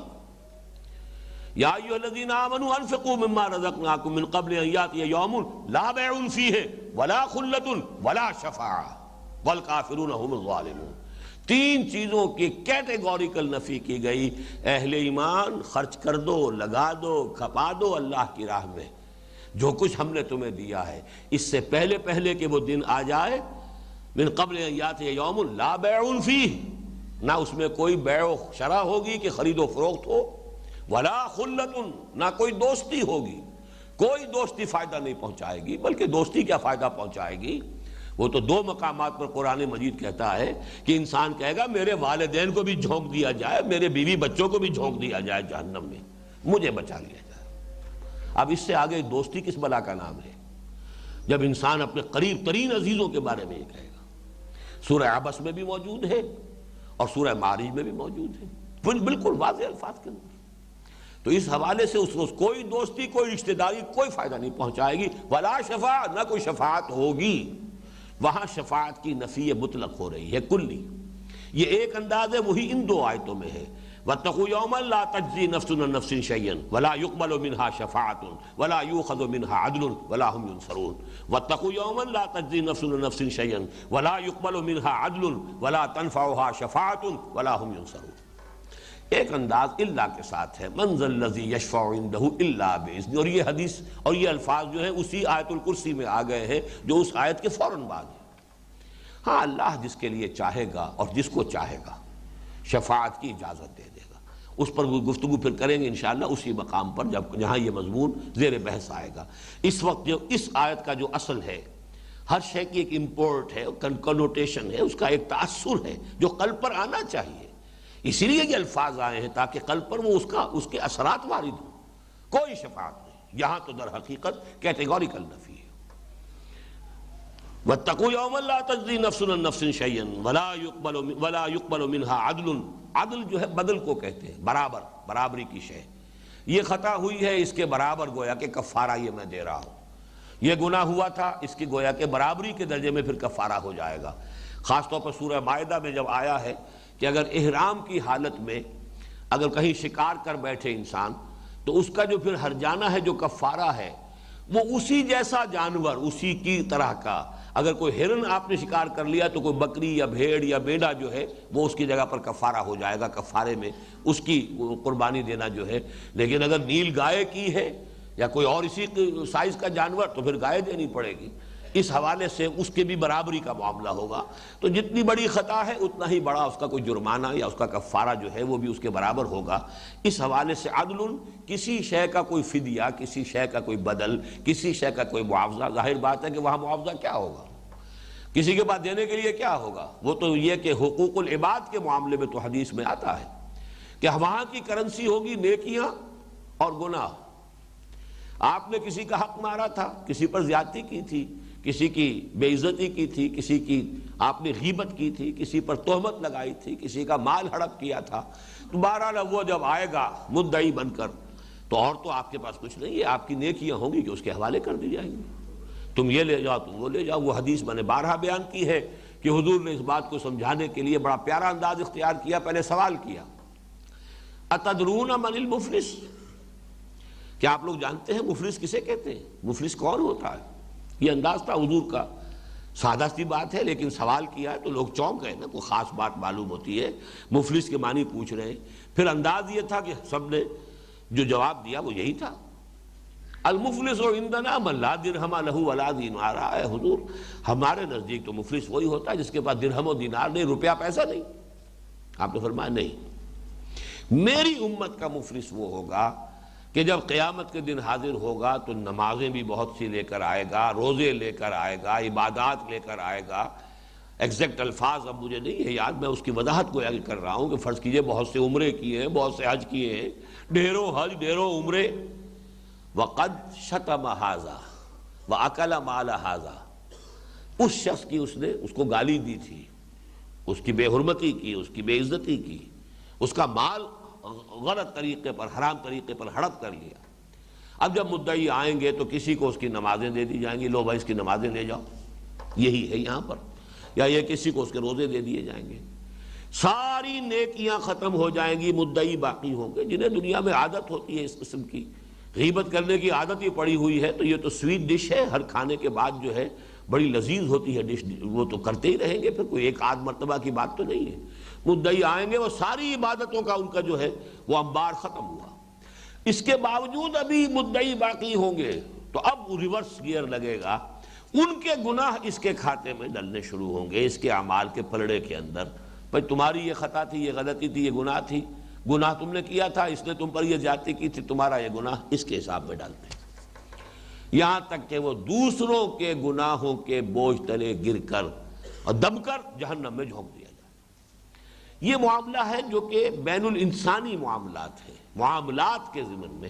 جو بھی کوتاہیاں ہوں گی وہ تو لازماً اس کا جو ہے ڈیبٹ کریڈٹ کا معاملہ ہو کر رہے گا، اور وہ ہوگا صرف نیکیوں اور گناہوں کا تبادلہ، اس کے سوا وہاں کوئی اور کرنسی نہیں۔ باقی یہ ضرور ہے کہ اللہ تعالیٰ نے بڑی شفقت اور رحمت فرمائی ہے، جہاں تک اپنے حقوق کا معاملہ فرمایا کہ وہ میں معاف کر دوں گا۔ اگر شرک نہیں ہے، ایک شخص سے خطا ہو رہی ہے، اللہ تعالیٰ ان اللہ لا یغفر ان یشرک بہ، اسے تو ہرگز نہیں بخشے گا کہ شرک کرے اس کے ساتھ، لیکن یہ کہ اس سے کم تر جو بھی خطائیں ہیں، ایک شخص ہے کم ہمت انسان ہے، قوت ارادی کمزور ہے، کسی شے کو چھوڑنا چاہتا نہیں چھوڑ پا رہا، نماز پڑھنا چاہتا ہے پھر بھی کبھی رہ گئی ہے، کوئی اس میں کمی رہ گئی ہے، یہ جو حقوق اللہ کے معاملات ہیں اس میں اللہ تعالیٰ جو ہے بہرحال خوردہ گیری کا معاملہ اس میں اللہ نہیں کریں گے، بلکہ اللہ تعالیٰ کی طرف سے اس کے بارے میں یغفر ما دون ذلک لمن یشاء، اس سے کم تر جو گناہ ہے وہ جس کو چاہے گا اللہ تعالیٰ بخش دے گا، لیکن حقوق العباد اللہ تعالیٰ معاف نہیں فرمائیں گے، وہاں تو در حقیقت لین دین ہو کر رہے گا۔ بہرحال ان دو آیات پر کہ جن دو آیات سے یہ سلسلہ کلام شروع ہوا تھا چھٹے رکوع سے، دوبارہ تازہ کر لیجئے، اب صرف 1-2 منٹ باقی ہیں تاکہ پھر جو اصل تحویلی مضمون ہے وہ ہم اب اگلے ہی سیشن سے شروع کریں، کہ یہ جو سورہ بقرہ میں 4 رکوع تمہیدی، جن میں سے پہلے 3 قسم کے انسانوں کے کردار کا نقشہ پیش کر دیا گیا، وہ لوگ جو قرآن پر ایمان لائے، جنہوں نے اس سے استفادہ کیا، ان کے کیا ہے خد و خال، ان کی سیرت کے کردار کے وہ واضح کیے گئے۔ وہ لوگ جو کفر پر اڑ گئے، سواء علیہم انذرتہم ام لم تنذرہم لا یؤمنون، ان کا معاملہ صرف 1-2 آیتوں کے اندر بیان کر دیا۔ پھر تفصیل سے گفتگو ہوئی ہے وہ کہ جو کہتے تو ہیں کہ ہم ایمان لاتے ہیں، وَمِنَ النَّاسِ مَن يَقُولُ آمَنَّا بِاللَّهِ وَبِالْيَوْمِ الْآخِرِ وَمَا هُم بِمُؤْمِنِينَ، وہ مومن نہیں۔ انہی میں منافقین تھے، انہی میں سے کچھ یہودی تھے جو مدعی تھے کہ بھارا ہم بھی مومن ہیں، ہمیں بھی مومن تسلیم کرو، ہم بھی اللہ کی توحید کو تسلیم کرتے ہیں، سینکڑوں نبیوں کے ماننے والے ہیں، چلیے زیادہ یہی ہے نا کہ ہم نے صرف محمد کو نہیں مانا صلی اللہ علیہ وسلم، لیکن یہ کہ آپ ہمیں 98% مسلمان مان لیں، 99% مان لیں، 95% مان لیں، ماننا تو پڑے گا۔ تو ان دونوں پر وہ رکوع جو ہے دوسرا وہ اپلیکیبل ہے۔ پھر تیسرے اور چوتھا رکوع یہ قرآن مجید کی دعوت اور اس کے فلسفے پر، یوں سمجھیے کہ مکی قرآن کا لب لباب، تیسرے رکوع میں دعوت اور چوتھے رکوع میں فلسفہ قرآن، فلسفہ خلافت، خلافت کی بنیاد، خیر و شر کی کشاکش جو دنیا میں رہی ہے، ابلیس اور اس کی ذریت معنوی و سلبی اور حضرت آدم اور ان کی اولاد کے درمیان جو مخاصمت، جو دشمنی ازل سے چلی آ رہی ہے اور قیامت تک جاری رہنی ہے، اس کی بنیاد یہ سارا جو ہے چوتھے رکوع میں۔ پانچویں رکوع سے شروع ہو گیا خطاب سابقہ امت مسلمہ سے، لیکن پہلا رکوع پانچواں وہ دعوت پر مشتمل ہے، اور وہ 7 آیات کسی بھی سابقہ امت مسلمہ کو دعوت دینے کے لیے، مسلمانوں میں تجدید ایمان کی دعوت برپا کرنے کے لیے، وہ گویا کہ ہمارے لیے سب سے زیادہ نمایاں ایک ہدایت، جامع ترین ہدایت ہے۔ اس کے بعد چھٹے رکوع سے لے کر اور یہ 15ویں رکوع کی 2 ابتدائی آیات تک، یہ 9 سوا 9 رکوع، یہ ہے ملامت کا حصہ۔ ان پر جو بھی قرارداد فرد جرم جو ہے وہ عائد کی گئی ہے، یہ تمہاری غلطیاں، یہ تمہاری گمراہیاں، یہ عقیدے کی، یہ عمل کی، یہ تمہاری ناشکریاں، اس کے نتیجے میں تمہیں معزول کیا گیا اس مقام سے جس پر تم 2000 برس تک فائز رہے ہو۔ پھر نوٹ کر لیجئے، سن کے حساب سے تقریباً 1400 قبل مسیح میں تورات عطا کی گئی ہے، اور 610 عیسوی میں حضرت عیسیٰ کے 600 برس بعد قرآن کا نزول شروع ہوا ہے۔ تحویل قبلہ تک یوں سمجھیے کہ ابھی وہ سابقہ امت جو ہے اپنے مقام پر فائز تھی، اسی لیے حضور صلی اللہ علیہ وسلم اور مسلمانوں سے بھی 16 مہینے ان کے قبلے کی طرف رخ کر کے نماز پڑھوا دی گئی۔ تحویل در حقیقت جو ہوئی ہے کہ وہ امت اب معزول، یہ نئی امت اس مقام پر فائز کی جا رہی ہے، اس کے لیے سمبل تحویل قبلہ، اب رخ بدل جائے گا۔ اس تحویلی سلسلے کی بحث جو ہے وہ اگلی آیت سے شروع ہو رہی ہے، جو انشاءاللہ ابھی ہم چند منٹ کے بعد اس دوسرے سیشن میں پڑھیں گے۔ اقول قولی ھذا واستغفر اللہ لی ولکم ولسائر المسلمین والمسلمات۔ جیسا کہ میں نے بتا دیا تھا پچھلی مرتبہ آپ کو، بس 2-3 منٹ کا وقفہ ہوگا اور اس کے بعد ہم اگلا حصہ شروع کرنے والے ہیں۔ الحمدللہ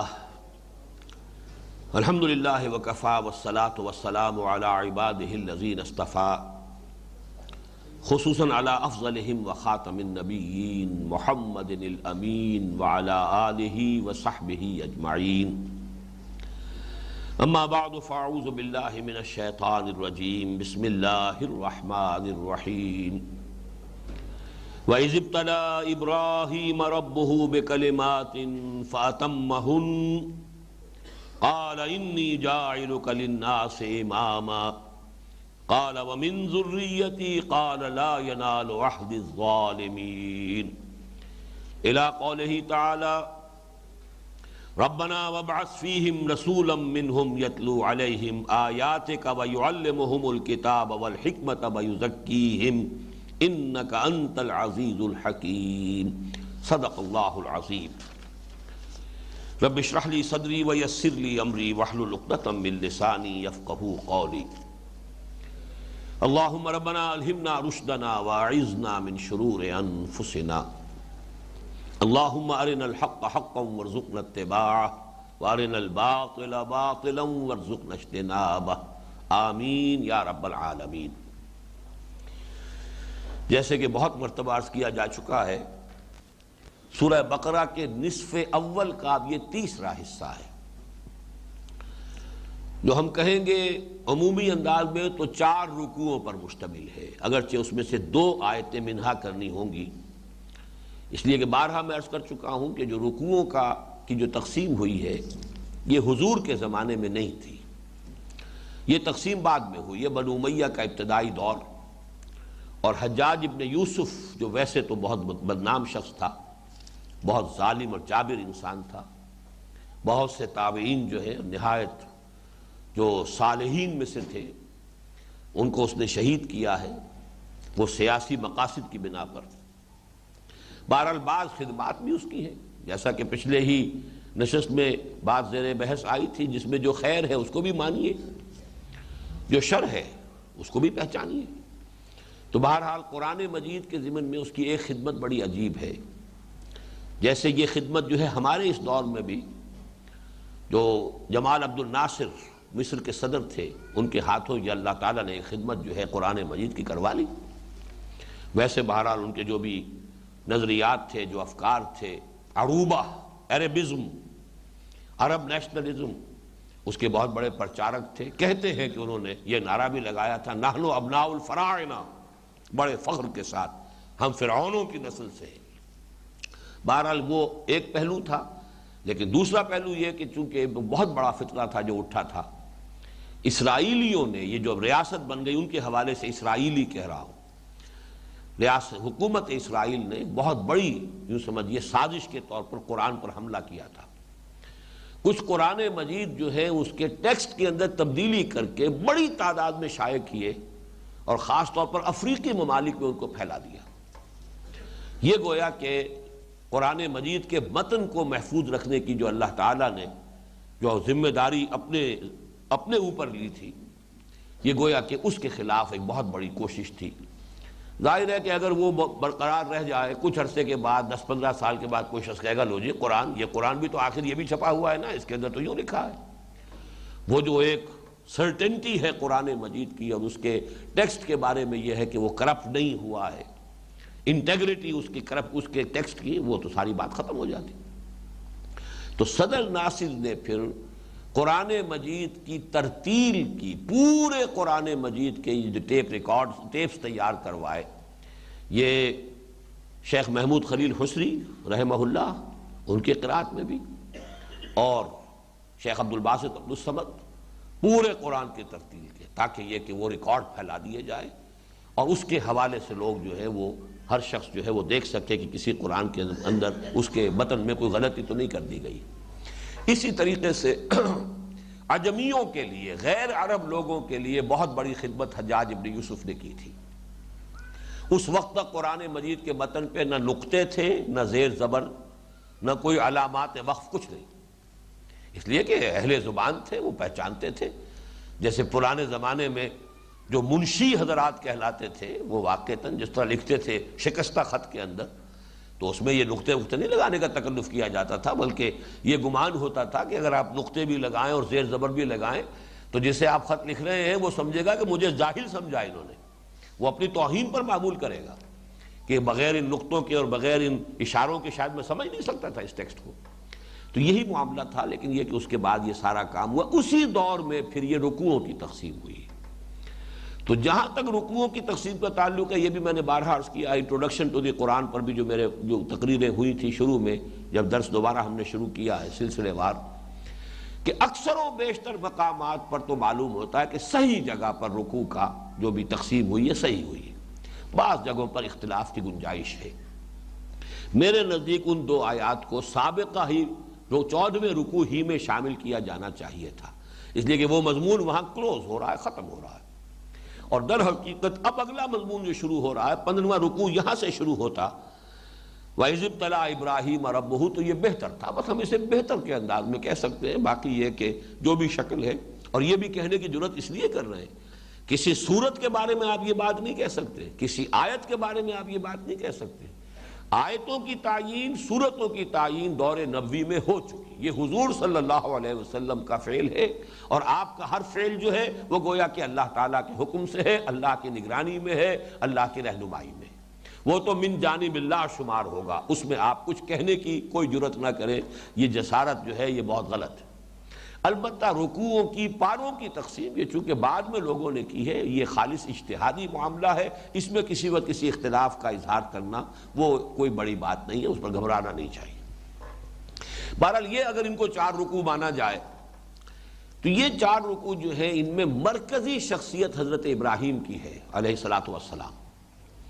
اس کی وجہ یہ کہ یہ دونوں امتیں جو ہیں، سابقہ امت مسلمہ اور یہ موجودہ امت مسلمہ، یہ دونوں جا کر جمع ہو جاتی ہیں حضرت ابراہیم علیہ السلام کی ذات مبارک پر۔ حضور صلی اللہ علیہ وسلم حضرت اسماعیل کی نسل سے ہیں، اسماعیل بیٹے ہیں حضرت ابراہیم کے، بنی اسرائیل اولاد ہیں یعقوب کی، اور یعقوب پوتے ہیں حضرت ابراہیم کے، بیٹے ہیں حضرت اسحاق کے، وہ بیٹے ہیں حضرت ابراہیم کے۔ تو گویا کہ حکمت کا تقاضا، اور چونکہ گزشتہ نشست میں بھی میں نے بعض باتیں کی تھی حکمت تبلیغ کے اعتبار سے، تو یہاں اس ایک اور حکمت کو سمجھ لیجئے، جب آپ کسی فرد سے گفتگو کر رہے ہوں یا کسی جماعت سے یا کسی امت سے، کسی گروہ سے، تو گفتگو کے میننگ فل اور پرپس فل اور نتیجہ خیز ہونے میں بہت مفید یہ بات ہوگی کہ آپ اپنے اور ان کے درمیان کوئی مشترک بات تلاش کیجئے، تاکہ اس مشترک بات سے بات کو آگے بڑھایا جائے۔ اس کی مثال میں دیا کرتا ہوں، وہ زپ ہوتا ہے، اس زپ کو آپ اوپر سے اس کے کونے جوڑنے کی کوشش کریں گے، یہ آخر دندانے بنے ہوئے ادھر ان کو فٹ ہو جانا چاہیے، ویسے بھی تو فٹ ہو جاتے ہیں نا، کبھی نہیں ہوگا۔ وہ تو کنارے سے اس کو کھینچتے ہوئے لائیے، وہ ہک جو ہے نیچے سے اس کو کھینچتے ہوئے لائیں گے، اوپر تک یہ مل جائیں گے، لیکن اوپر سے جوڑنے کی کوشش کریں گے تو وہ کبھی نہیں جوڑے گا۔ تو بالکل اس مثال کو ذہن میں رکھیے کہ جس سے بھی آپ بات کر رہے ہیں پہلے یہ دیکھیے کہ آپ کے اور اس کے مابین کوئی چیز کہیں تو جا کر قدر مشترک کچھ ہوگا۔ اگر فرض کیجئے ہندوؤں کے ساتھ کوئی اور شے قدر مشترک نہیں بنتی تو آخر آدمیت، انسانیت تو قدر مشترک ہے۔ آج ایک نئی تحقیق ہوئی، حضرت نوح علیہ السلام کے ماننے والے ہیں، یہ جو ان کے منو جو ہے مہانو، یہ مہانو حضرت نوح علیہ السلام کا تذکرہ ہے۔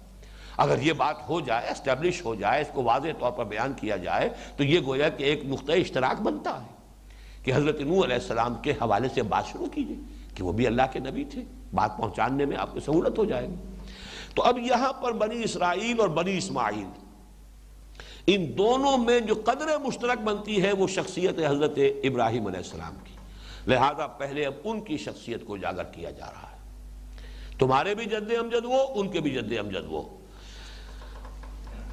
وَإِذِ ابْتَلَىٰ إِبْرَاهِيمَ رَبُّهُ بِكَلِمَاتٍ فَأَتَمَّهُنَّ، اور یاد کرو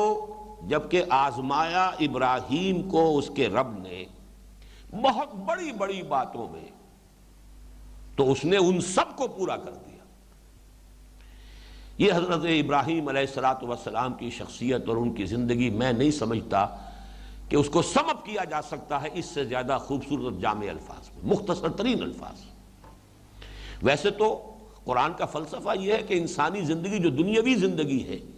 ویسے تو انسانی زندگی بہت طویل ہے، تو اسے پیمانہ امروز و فردا سے نہ ناپ، جاویداں پہم دواں ہر دم جواں ہے زندگی۔ لیکن اس زندگی کا تھوڑا سا حصہ جو کاٹا گیا ہے موت کا وقفہ درمیان میں ڈال کر، یہ جو 30 سال 40 50 60 سال کا جو یہ وقفہ ہے، یہ ہے امتحان کے لیے۔ تو گویا کہ فلسفہ زندگی اسلام کا اور قرآن کا یہ ہے کہ یہ دنیاوی زندگی ایک امتحانی پیریڈ ہے، امتحانی وقفہ ہے۔ قلزم ہستی سے تو ابرا ہے مانند حباب، اس زیاں خانے میں تیرا امتحان ہے زندگی۔ اور اسی کو قرآن نے کہا ہے، الذی خلق الموت والحیات لیبلوکم ایکم احسن عملا، جس نے یہ موت اور حیات کا یہ سلسلہ اس لیے بنایا، موت درمیان میں ڈال کر تمہاری زندگی کو 2 حصوں میں تقسیم کر دیا۔ ایک حصہ یہ دنیا کی زندگی ہے اور ایک حصہ جو ہے وہ اخروی زندگی ہے۔ یہ تقسیم کیوں کی گئی؟ لِيَبْلُوَكُمْ أَيُّكُمْ أَحْسَنُ عَمَلًا، کہ یہ جو چنک ہے 30 40 50 60 70 برس کا، اس میں تمہیں آزمائے کہ کون ہے تم میں سے بہتر عمل کرنے والے۔ تو گویا کہ حیات دنیاوی کی غرض و غایت امتحان ہے۔ یہ امتحان جو ہے حضرت ابراہیم علیہ السلام کی زندگی میں جس انداز میں آیا ہے، ظاہر ہے ایک امتحان پاس کریں گے تو اگلے کا امکان ہے۔ پہلے امتحان میں رہ گئے، اب آگے اور امتحان کس نے لے لے؟ پرائمری پاس کریں گے تو ہائی اسکول میں جائیں گے، پھر اور امتحان پر امتحان آئیں گے، پھر میٹرک پاس کریں گے تو کالج میں جائیں گے۔ اس حوالے سے وہ ایک ایک کر کے امتحانات پورے کرتے چلے گئے، ایک ایک آزمائش میں پورے اترتے چلے گئے اور ان سب کو پورا کر دیا۔ اس ضمن پر آج سے لگ بھگ میں سمجھتا ہوں 20 سال پہلے کی بات ہے، وہ چند میری تحریریں جو مجھے بھی پسند ہے، جن میں ایک انداز جو ہے وہ آورد کا نہیں آمد کا ہے، وہ چند ہی تحریریں ہیں، جن میں ایک سورۃ العصر کا جو کتاب چاہ میرا، اس میں بھی آپ نے دیکھا ہوگا کہ ایک میری تحریر ہے۔ تحریر میں تو یقیناً جو ہے وہ آورد کا رنگ ہوتا ہے، آدمی سوچتا ہے، سوچ کر لکھتا ہے، اور ایک تقریر ہو، تقریر جو ہے اس کے اندر ایک آمد کا انداز ہوتا ہے۔ لیکن بعض اوقات تحریر جو ہوتی ہے اس کے اندر بھی آمد، تو سورۃ العصر پر میری تحریر جو ہے اس کتابچے میں، وہ اس میں مجھے بھی وہ بہت پسند ہے، آمد کا انداز ہے، ایک روانی کے ساتھ ایک خیالات آتے ہیں غیب سے، یہ خیال جو یہ مضامی خیال میں، اور غالب سریر خامہ نوائے خروش ہے، تو یہ اسی انداز میں ہے کہ وہ باتیں اسی طرح کی ایک تحریر ہے میری حضرت ابراہیم علیہ السلام کے بارے میں۔ اور عجیب اتفاق ہے کہ یہاں بھی ایک کتاب چاہے، اس میں ایک تقریر بھی ہے میری، حج کی حکمت کیا ہے اور عید الاضحیٰ کی حکمت کیا، اور ایک وہ تحریر جو ہے وہ مجھے بہت پسند ہے، بہت مختصر، لیکن حضرت ابراہیم علیہ السلام کی زندگی میں امتحانات جس تدریج اور ترتیب سے آئے ہیں، اللہ تعالیٰ نے خاص وقت میں جس کے لیے میرے ذہن کو کھولا، دل کو کھولا، قلم کو کھولا، رواں کیا، اور وہ بات بڑی خوبصورتی سے وہاں بیان ہو گئی. میں اس کا حوالہ دے رہا ہوں کہ وہ اس ایک آیت کی گویا کہ شرح ہے. اب جو مجھے یاد آ رہا ہے ابھی حال میں، تو میں نے نہیں پڑھا ہے اسے، کہ سب سے پہلا امتحان ہے عقل اور فطرت کا امتحان. یہ جو عقل انسانی، فطرت انسانی، یہ جو اللہ تعالیٰ نے دے کر بھیجا ہے، دس از دی گیون ہر انسان کے لیے. لیکن یہ کہ اس عقل و فطرت کا امتحان کیا ہے؟ اس مادی دنیا میں رہتے ہوئے، غیب کے پردوں میں، جبکہ حقائق اصل جو ہیں ہماری نگاہوں سے چھپے ہوئے ہیں، غیب کا پردہ ہمارے اور ان کے درمیان حائل ہے. اور پھر یہ کہ جیسا ماحول ہوگا اس کے اعتبار سے عقل کا یہ امتحان اور مشکل سے مشکل تر ہو جائے گا. حضرت ابراہیم کے زمانے میں یوں سمجھیے کہ ظلمات بعضھا فوق بعض، ہر نوع کا شرک موجود تھا. بت پرستی کا شرک موجود، ستارہ پرستی کا شرک موجود، پھر وہ جو سیاسی شرک ہے، بادشاہ کہہ رہا ہے کہ میں خدا ہوں، ساورنٹی کا تصور، یہ جو سیاسی شرک ہے یہ بھی پورے طور پر موجود، ہر طرح کا شرک موجود. اور اس ماحول میں اس نوجوان کی آنکھ کھلی ہے، اس نے اپنے عقل اور شعور اور اپنی فطرت کے اشاروں اور اپنی خود جو ان کی روح کی گہرائیوں میں جو شہادتیں تھیں ان کو ریڈ کیا ہے اور توحید خالص تک پہنچ گئے. انی وجہت وجہی للذی فطر السماوات والارض حنیفا، ہر طرف سے یکسو ہو کر، کوئی معبود نہیں، کوئی اور نہیں عبادت کے لائق، میں نے تو یکسو ہو کر اپنا رخ اس ہستی کی طرف کر لیا ہے جس نے آسمان اور زمین کی تخلیق فرمائی. پہلے امتحان میں کامیاب ہو گئے، عقل اور فطرت کا امتحان پاس کر لیا. اس کے بعد اب آتا ہے ہمت، عزیمت اور ارادے کا امتحان. کتنے پانی میں ہے آدمی، صلابت کردار کتنی کچھ ہے. کوئی موم کی ناک ہے کہ جو جدھر چاہے موڑ دے، حالات کے دباؤ سے خم کھا جانے والا ہے یا خم ٹھوک کر برے سے برے حالات کے اندر کھڑے رہنے والا ہے. یہ ہے امتحان، پے بپے امتحان ہوئے. موب کو فیس کیا ہے، سارے بت ان کے توڑ کر رکھ دیے، ریزہ ریزہ چور چور کر دیا. اب جو موب آیا ہے اسے فیس کیا ہے، اور فیس ہی فیس نہیں کیا، چپ کرا دیا ہے. فرجعوا الی انفسہم، ایک کو چونکہ چھوڑ دیا تھا، حکمت یہ برتی، ایک کو رہنے دیا صحیح و سالم، بڑا جو تھا ان میں سے، اور وہ تیشا جن سے سب کو توڑا تھا وہ بھی اس کے کندھے کے اوپر لٹکا دیا. اب وہ آئے ہیں، پوچھو اس سے، سرکمسٹانشل ایویڈنس تو یہ بتا رہا ہے کہ اس نے توڑا ہے، اس لیے کہ جو آلہ جو واردات ہے وہ بھی اس کے پاس سے برآمد ہو رہا ہے، اس کے کندھے کے اوپر رکھا ہوا ہے، پوچھو اس سے. اب ان کا تم جانتے ہو یہ بولتے نہیں. اف لکم ولما تعبدون، اب کہا حملہ کیا ہے تو تف ہے تم پر اور تمہارے معبودوں پر. جو بول نہ سکیں، جو بات نہ کر سکیں، جو اپنے آپ کو ڈیفینڈ نہ کر سکیں، ان کو تم نے خدا سمجھا ہوا. لیکن اس کے لیے کتنی جرأت کی ضرورت تھی، کتنی ہمت کی ضرورت تھی. یہ کلمہ جو ہے اس کو کہہ دینا بڑی جرأت رندانہ کی بات ہے.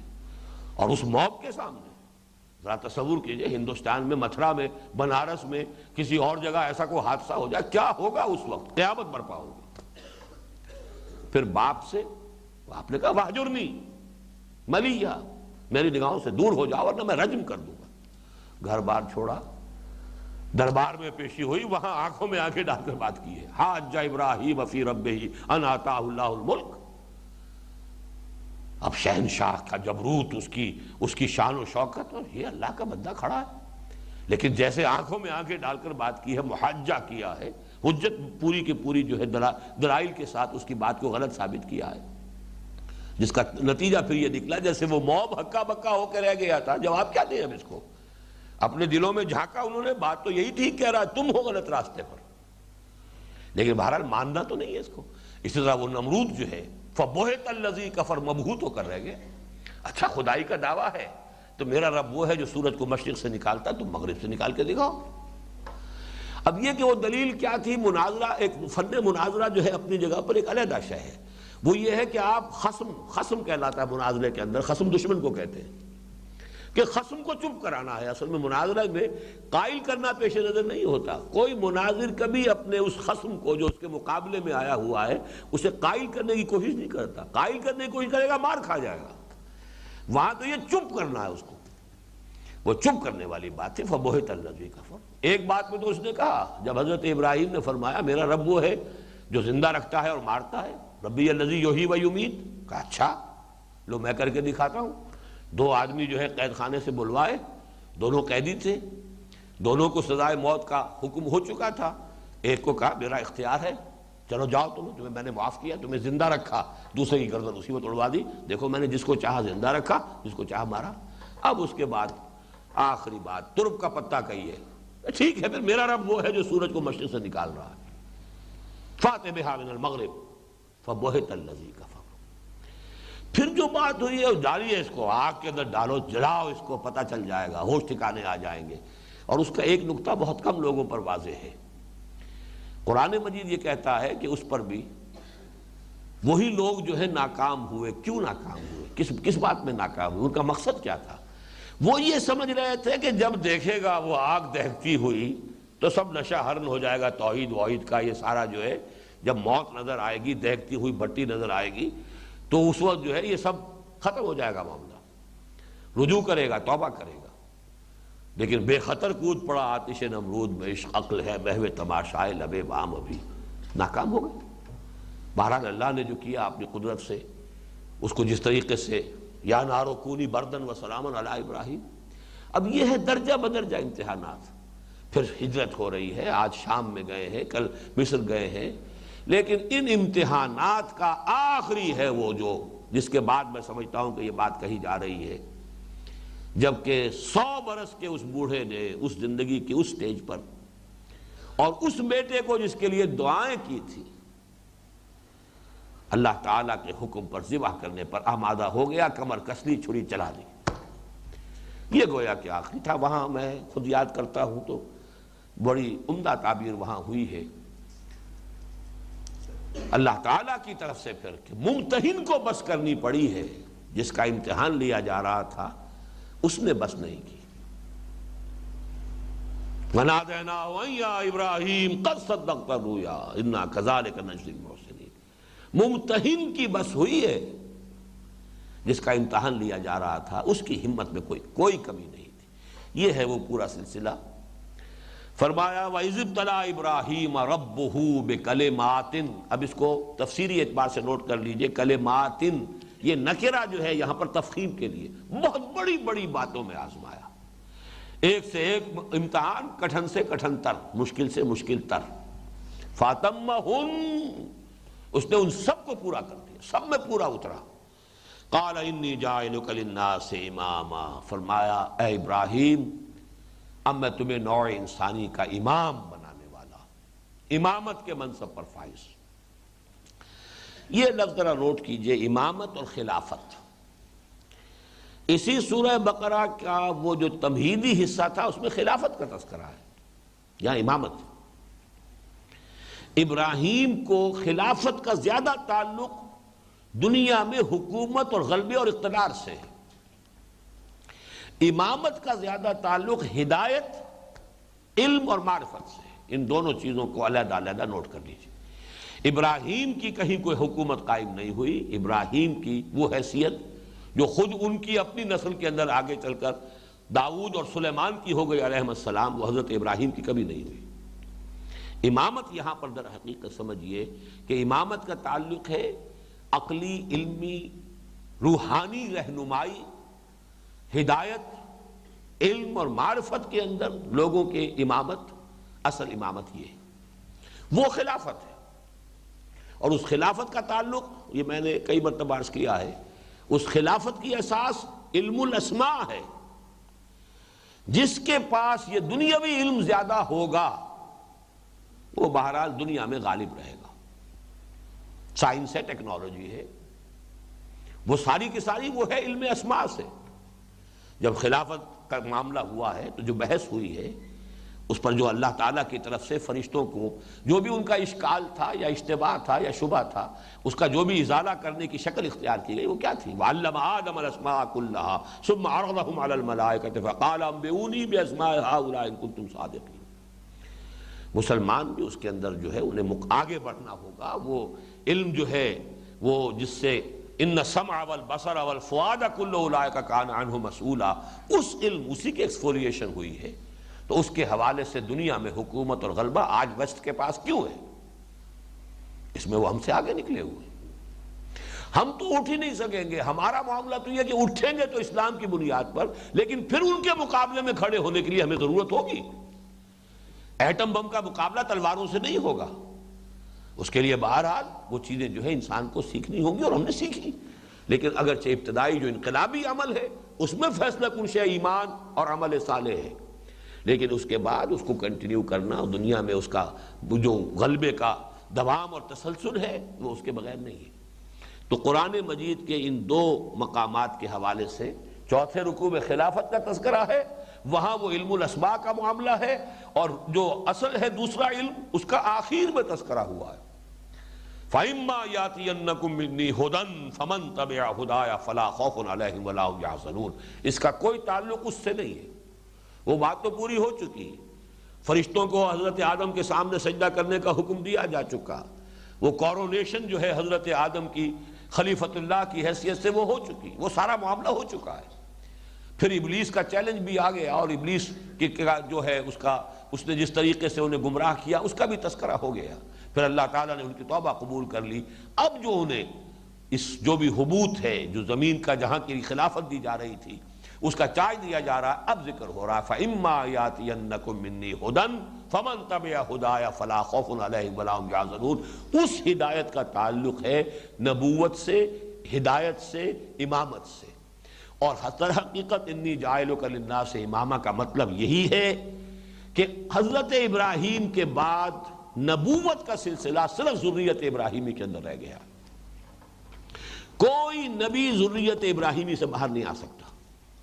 اور یہ ہمارے منتخب نصاب میں سورہ حدید جو اس کے آخری چھٹے حصے کی حیثیت رکھتی ہے، اس میں جو آیت ہے وَلَقَدْ أَرْسَلْنَا نُوحًا وَإِبْرَاهِيمَ وَجَعَلْنَا فِي ذُرِّيَّتِهِمَا النُّبُوَّةَ وَالْكِتَابَ۔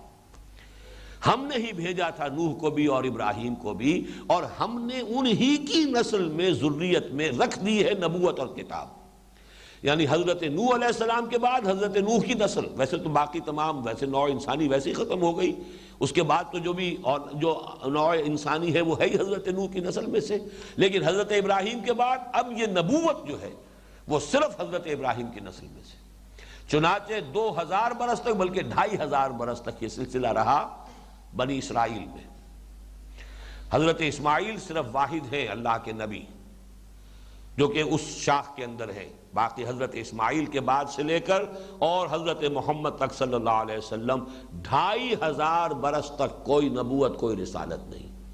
وہ نبوت و رسالت حضرت اسحاق بھی نبی ہے، یعقوب بھی نبی ہے، پھر حضرت یوسف نبی ہے، پھر آگے چل کر تھوڑے سے وقفے کے بعد حضرت موسیٰ بحیثیت رسول آئے، حضرت موسیٰ سے حضرت عیسیٰ تک 1400 برس تک نبوت کا تار ٹوٹا ہی نہیں۔ کانت بنو اسرائیل تسوسہم الانبیاء کلما ہلک نبی خلفہ نبی۔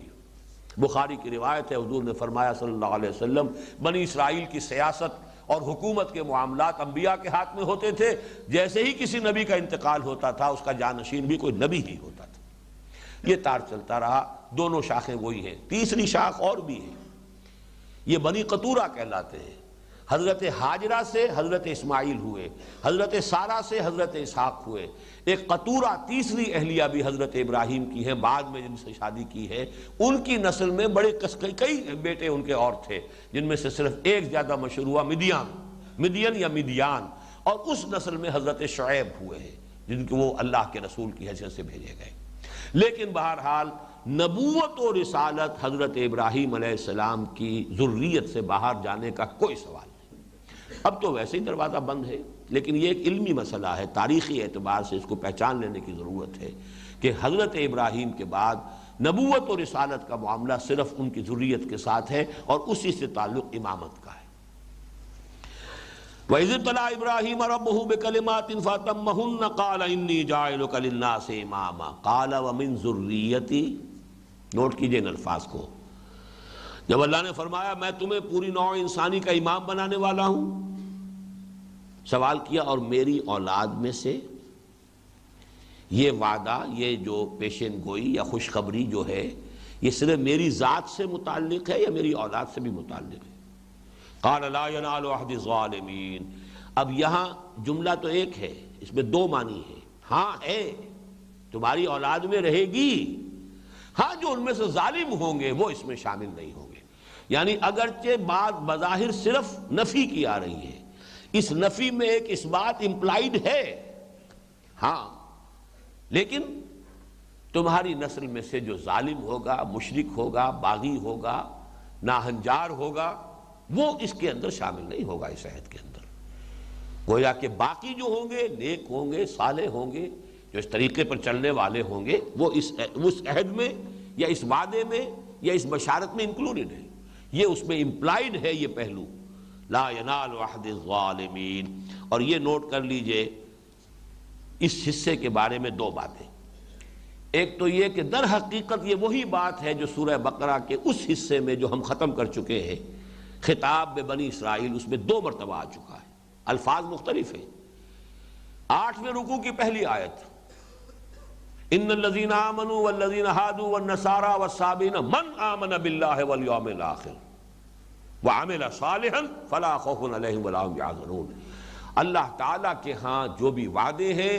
وہ کسی قومیت سے متعلق نہیں ہے، کسی امت میں بظاہر شامل ہونے سے ان کا تعلق نہیں ہے، تعلق ہوگا اس سے کس کے پاس حقیقی ایمان ہے، ذاتی ایمان، اور کس کا عمل درست ہے۔ ذریت ابراہیمی سے بھی تعلق ہوا کرے، لیکن یہ کہ اگر وہ ایمان اور عمل صالح نہیں ہے تو اس عہد میں وہ شامل نہیں۔ اور پھر یہ مضمون ہم پڑھ چکے ہیں ابھی کچھ ہی عرصے پہلے، ایک دو نشستوں قبل،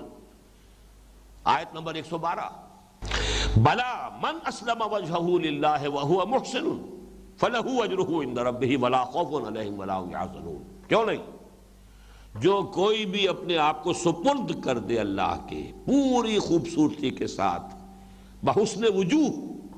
اس نے اپنے آپ کو اللہ کے حوالے کر دیا ہو، اس کے لیے اس کا اجر بھی اس کے رب کے ہاں محفوظ ہے، اور اس کے لیے نہ کوئی حزن ہے نہ خوف ہے۔ وہی بات یہاں تیسری مرتبہ آ گئی کہ ابراہیم اپنے مقام پر جو کچھ ہے، 3 نسبتیں ابراہیم کی، ابو الانبیاء، خلیل اللہ حضرت ابراہیم علیہ السلام، اور امام الناس، اللہ کے ساتھ نسبت خلت کی، خلیل اللہ، واتخذ اللہ ابراہیم خلیلا، اور کسی کے بارے میں لفظ آپ کو قرآن میں نہیں ملے گا۔ امام الناس، انی جاعلک للناس اماما، ابو الانبیاء، سینکڑوں نبی ان کی اولاد میں، ان کی نسل میں آئے، اور اس سے بڑھ کر اور کیا، خود محمد الرسول اللہ صلی اللہ علیہ وسلم ان کی نسل سے ہیں، ان کی اولاد میں سے۔ لیکن ان کے بھی نسل کے ساتھ معاملہ نہیں ہے، تعلق اس نسل کے اندر ہونا، اس سے نسلی تعلق ہونا نجات کی بنیاد نہیں۔ وَإِذْ جَعَلْنَا الْبَيْتَ مَثَابَةً لِلنَّاسِ وَأَمْنًا، اور یاد کرو جب کہ ہم نے ٹھہرایا، بنا دیا، ٹھہرایا، قرار دیا گھر کو، البیت، الف لام نے یہاں عہد کی کیفیت پیدا کر دی، یعنی بیت اللہ، ہمارا گھر، ہم نے اپنے گھر کو قرار دیا، بیت اللہ کو قرار دیا، اس بیت العتیق کو قرار دیا۔ کیا قرار دیا؟ مثابۃ للناس وامنا۔ دو چیزیں ہیں کہ جو یہاں پر آ رہی، مثابہ، صابہ یسیب و صوبن، صابہ یسوب و صوبن کے معنی بھی ہے رجع، لوٹنا، واپس آنا۔ اور نوٹ کیجئے یہ 3 الفاظ کتنے قریب ہیں مادے کے اعتبار سے، آبا یعوب و اوبن، آئبونا تائبونا لربنا حامدون۔ آپ سفر پر گئے ہو، واپس آئے ہیں تو گھر میں داخل ہوتے ہوئے آئبونا تائبونا لربنا حامدون، ہم آئے ہیں، لوٹ رہے ہیں اپنے رب کی طرف، اپنے گھر کی طرف، اور اللہ کی طرف بھی رجوع کر رہے ہیں۔ یہ رجوع کی کیفیت کو اس طرف بھی منسوب کر دیا جائے، اور اپنے رب کی حمد کرتے ہوئے واپس آ گئے۔ تابا یتوب و توبن، توبہ کرنا، اللہ کی طرف رجوع کرنا، یہ ایک خاص بن گیا، ایک اصطلاح بن گئی۔ اور صابا یسوب و صوبن، یہ بھی لوٹنا۔ مصابہ کہتے ہیں لوٹنے کی جگہ، بار بار آنے کی جگہ، یا جس کو کہیں گے مرکز۔ یہ در حقیقت بیت اللہ، بیت ایل، اللہ کا گھر، یہ ہے لوٹ لوٹ کر آنے کی جگہ، بار بار جانے کی جگہ۔ جیسے کہ حج کے بارے میں بھی ایک حدیث موجود ہے کہ جو شخص مقدرت رکھتا ہو اور 5 سال سے زیادہ عرصہ گزر گیا اور اس نے حج نہ کیا ہو تو اللہ تعالیٰ کے ساتھ اس کا معاملہ جو ہے پھر وہ مشکوک ہو جاتا ہے۔ مجھے ایگزیکٹ جو ہے وہ یاد نہیں ہے، میں حیران تھا جب تک کہ میرے علم میں یہ حدیث نہیں آئی تھی کہ سعودی حکومت نے ایک فیصلہ کیا تھا کہ جو لوگ وہیں جا کر آباد ہو گئے، پاکستانی یا ہندوستانی یا اور دوسرے لوگ جو وہاں پر کام کر رہے ہیں، اب وہ ہر سال حج کرنے آ جاتے تھے، جس کی وجہ سے حج میں انتہائی ازدحام اور ہجوم، اور پھر چونکہ وہ وہیں کے رہنے والے ہیں، نہ وہ کوئی معلم کرتے تھے، نہ وہ کوئی خیمے لیتے تھے، اس کا خرچ کاہے کو کرنا ہے، سڑکوں پر ڈیرے ڈال دیے، گندگی اور غلاظت اس کی وجہ سے۔ تو سعودی عرب کی حکومت نے ان پر پابندی لگائی تھی 5 سال کی، جس نے ایک دفعہ حج کر لیا 5 سال تک اب نہیں کر سکتا، مت آئے، ان کے ٹھپا لگا دیا جاتا تھا۔ تو میں حیران تھا یہ 5 سال کہاں سے لے کے آئے یہ؟ تو معلوم ہوا کہ ہے، چونکہ ان کے ہاں بہرحال وہ شیخ عبدالعزیز ابن باز، ان کا ایک دارالافتاء ہے، اس کا پورا نظام ہے، تو حدیث پھر نظر سے گزری، اور کوئی مجھے یاد آیا تھا اس کے بعد کہ ایسا ہوتا ہے، اگرچہ ویسے تو انسان کی خواہش ہوتی ہے ہر سال حج کرے، لیکن اب جو حج میں ازدحام ہوتا ہے اس کی وجہ سے اللہ معاف کرے، لیکن میری کیفیت یہ رہی ہے کہ ہر حج کے بعد آدمی سوچتا ہے کہ اب دوبارہ میں حج کے لیے نہیں آؤں گا، عمرہ جو ہے اللہ تعالیٰ جب بھی موقع عنایت کر دے، اس لیے کہ حج پر تو معاملہ واقعتاً اب برداشت سے باہر ہو گیا ہے، اور اب چونکہ عمر بھی بڑھتی جا رہی تھی تو وہ قوت جو ہے مقاومت کی اور برداشت کی اس میں بھی کمی ہے۔ لیکن یہ کہ میں نے محسوس کرنا شروع کر دیا تھا کہ 5-6 سال کے بعد وہ جیسے حرک سی اٹھتی ہے اندر سے، تو خود اندر سے ایک جذبہ جو دوبارہ ابھرتا تھا یا ابھرتا ہے کہ جانا چاہیے۔ تو پھر جب یہ حدیث سامنے آئی تو اس سے مجھے تشفی ہوئی، اطمینان ہوا۔ ایک یہ بھی ہوا کہ کچھ اندر کوئی شے جو ہے اس کی کوئی مطابقت ہے اس کتاب و سنت کے ساتھ، کہ اگرچہ وہ حدیث میرے علم میں نہیں تھی لیکن اب آ گئی۔ بہرحال مصابہ اسی سے لفظ بنا ہے ثواب۔ ثواب کیا ہے؟ آپ کے نیک عمل کا بدلہ جو لوٹ کر آئے گا آپ کے پاس، لوٹ کر آنے والی شے، آپ کے عمل کا وہ نتیجہ جو آپ کو واپس ملنے والا، وہ ثواب ہے۔ تو مصابہ کہتے ہیں لوٹ کر بار بار آنے کی جگہ، اور اس کو اب آپ زیارت گاہ کہیں، جو بھی کہیں، مصابۃ للناس، لوگوں کے لیے، اہل ایمان کے لیے ہم نے اسے مرکز بنایا ہے۔ وہ امنا، اور امن کی جگہ، اور یہ امن کا معاملہ اس کا ایسے رہا ایام جاہلیت میں، اور ہر شے ختم ہو گئی لیکن بیت اللہ کا اور حرم کا امن نہیں گیا۔ انتہائی جاہلیت کے اندر بھی یہ رہا ہے، اور جیسا کہ آپ کو معلوم ہے قبائلی زندگی میں انتقام اور بدلہ، یہ آگ سلگتی رہتی ہے۔ کسی کے باپ کو کسی نے قتل کر دیا، اب اس کے اندر تو اس کے لیے چین نہیں ہے، آرام نہیں ہے، زندگی کی کسی شے میں اس کے لیے کوئی دلچسپی نہیں ہے، کوئی اٹریکشن نہیں ہے، جب تک کہ وہ بدلہ نہ چکا لے اور اپنے باپ کے قاتل کو قتل نہ کرے۔ لیکن یہ ہوتا تھا کہ کوئی شخص اپنے باپ کے قاتل کی تلاش میں جو ہے وہ مارا مارا پھرتا رہا ہے، لیکن اسے حرم میں نظر آ جاتا ہے قاتل، وہاں اسے وہ کچھ نہیں کہے گا، بالکل نہیں کہے گا، یہ حرم میں اللہ کے امان میں۔ اسی طرح باپ کا قاتل بڑا مشہور واقعہ ہے، ایک شخص جو تلاش کرتا رہا واہ سال ہر سال سے، ایک روز رات کے وقت ایک شخص نے آ کے پناہ مانگی اور ایک رات گزارنے کے لیے وقت جگہ اجازت طلب کی۔ صبح دیکھا تو وہ تو میرے باپ کا قاتل ہے یہ، لیکن امان دے چکا ہوں، مہمان کے ساتھ معاملہ نہیں ہوگا، چھوڑ دیا۔ یہ ان کی روایات تھیں، اور یہ روایات جو ہے اس پر وہ پوری طرح کاربند تھے۔ بہرحال امن کا معاملہ بیت اللہ کے ساتھ، حرم کے ساتھ، یہ وہ شے ہے کہ جو ان معجزات میں سے ہے کہ یہ چاہے اس کی بے حرمتی اور پہلوؤں سے ہو گئی، چاہے اسے شرک کا اڈا بنا دیا، توحید ختم ہوئی، لیکن یہ کہ امن کا معاملہ جو ہے وہ بدترین دور میں بھی اس کا قائم رہا ہے۔ اپنے جانی دشمن کو، اپنے جو بھی برے سے برا جو ہے کوئی یعنی دشمن ہے، اس کو بھی اگر وہاں دیکھیں گے وہاں کوئی گدن نہیں پہنچائیں گے۔ وَاتَّخِذُوا مِن مَّقَامِ إِبْرَاهِيمَ مُصَلًّى، البتہ یہاں ایک بات نوٹ کیجئے، باقی تو بہت سی باتیں جو اس رکوع میں آ رہی ہیں وہ تورات میں موجود ہیں، ساری ہی تقریباً موجود ہیں، لیکن تورات میں جو تحریف کی گئی ہے وہ یہ کہ بیت اللہ کے ذکر کو وہاں سے کھرچ کر نکال دیا۔ حضرت اسماعیل کی بجائے حضرت اسحاق کو ذبیح اللہ قرار دینے کے لیے تحریف کی گئی تورات کے اندر، اور یہ کہ مروہ کو مریا بنایا گیا۔ بکہ، مکے کا ایک نام بکہ ہے، بلکہ قدیمی نام بکہ ہے، بک کہتے ہی شہر کو ہے، بال بک، بال کا شہر، یہ عراق کے اندر جہاں کے بہت بڑا معبود بال تھا، تو بال بک، سٹی آف بال، یہ سٹی آف اللہ، بیت العیل، یہ در حقیقت اس کے لیے بھی لفظ بکہ تھا، لیکن یہ کہ وادی بکا نام رکھا گیا ایک فلسطین کی وادی کا، تاکہ اس پہ سارا توجہ جو ہے وہ ادھر مرکوز کر دی جائے، اور حضرت اسماعیل کا تذکرہ موجود ہے، حضرت حاجرہ کا تذکرہ موجود ہے، لیکن ذبیح اللہ ہونے کی حیثیت جو ہے حضرت اسماعیل کی وہ ختم کی گئی۔ یہ جو بیت اللہ کا معاملہ ہے اس کا تذکرہ وہاں سے نکالا گیا، اس کے کوئی ذکر تورات میں آج موجود نہیں۔ اور اس ضمن میں یہ ہے کہ جس قدر انہوں نے، جیسا کہ آپ کہتے ہیں نا چور کے پاؤں نہیں ہوتے، چور کتنا ہی ہوشیار ہو کچھ نہ کچھ کلوز جو ہے وہ رہ جاتے ہیں، جو پھر تفتیش کرنے والے لوگ اور سراغ رساں جو ہیں وہ ان کے حوالے سے چور تک پہنچتے ہیں۔ تو تورات میں ساری امکانی کوششوں کے باوجود جو وہ رہ گئے، جو آثار اب بھی موجود ہیں، ان کے ذریعے سے مولانا حمید الدین فراہی رحمۃ اللہ علیہ نے ثابت کیا ہے کہ تورات میں جو بھی بچی کھچی چیزیں رہ گئی ہیں، جو کھرچ کر انہوں نے نکال دیا وہ تو نکال دیا، لیکن جو چیزیں ان کی نگاہوں سے اوجھل رہ گئی، جو جن چیزوں کی طرف توجہ نہیں گئی، ان سے ثابت ہوتا ہے کہ ذبیح اللہ حضرت اسماعیل تھے، اور ان کی قربانی کی جگہ جو ہے یہ مروہ ہے، جس کو مریا بنا کر وہ کہیں اور لے گئے، اور وہ بکہ شہر بکہ ہے، جس کے لیے انہوں نے وادی بکا جو ہے وہ نام رکھا ہے فلسطین کی ایک وادی کا، بیکا ویلی۔ اب آج کل بھی آپ پڑھتے ہوں گے فلسطین کے اسرائیل کے تذکرے میں بیکا ویلی، وہ بکا ہے، لیکن یہ کہ ثابت کیا ہے تورات کے ذریعے سے کہ حضرت ابراہیم علیہ السلام کا تعمیر کردہ گھر یہ ہے، اور یہ قبلہ رہا ہے بنی اسرائیل کے لیے بھی۔ سب سے بڑی بات یہ ثابت کی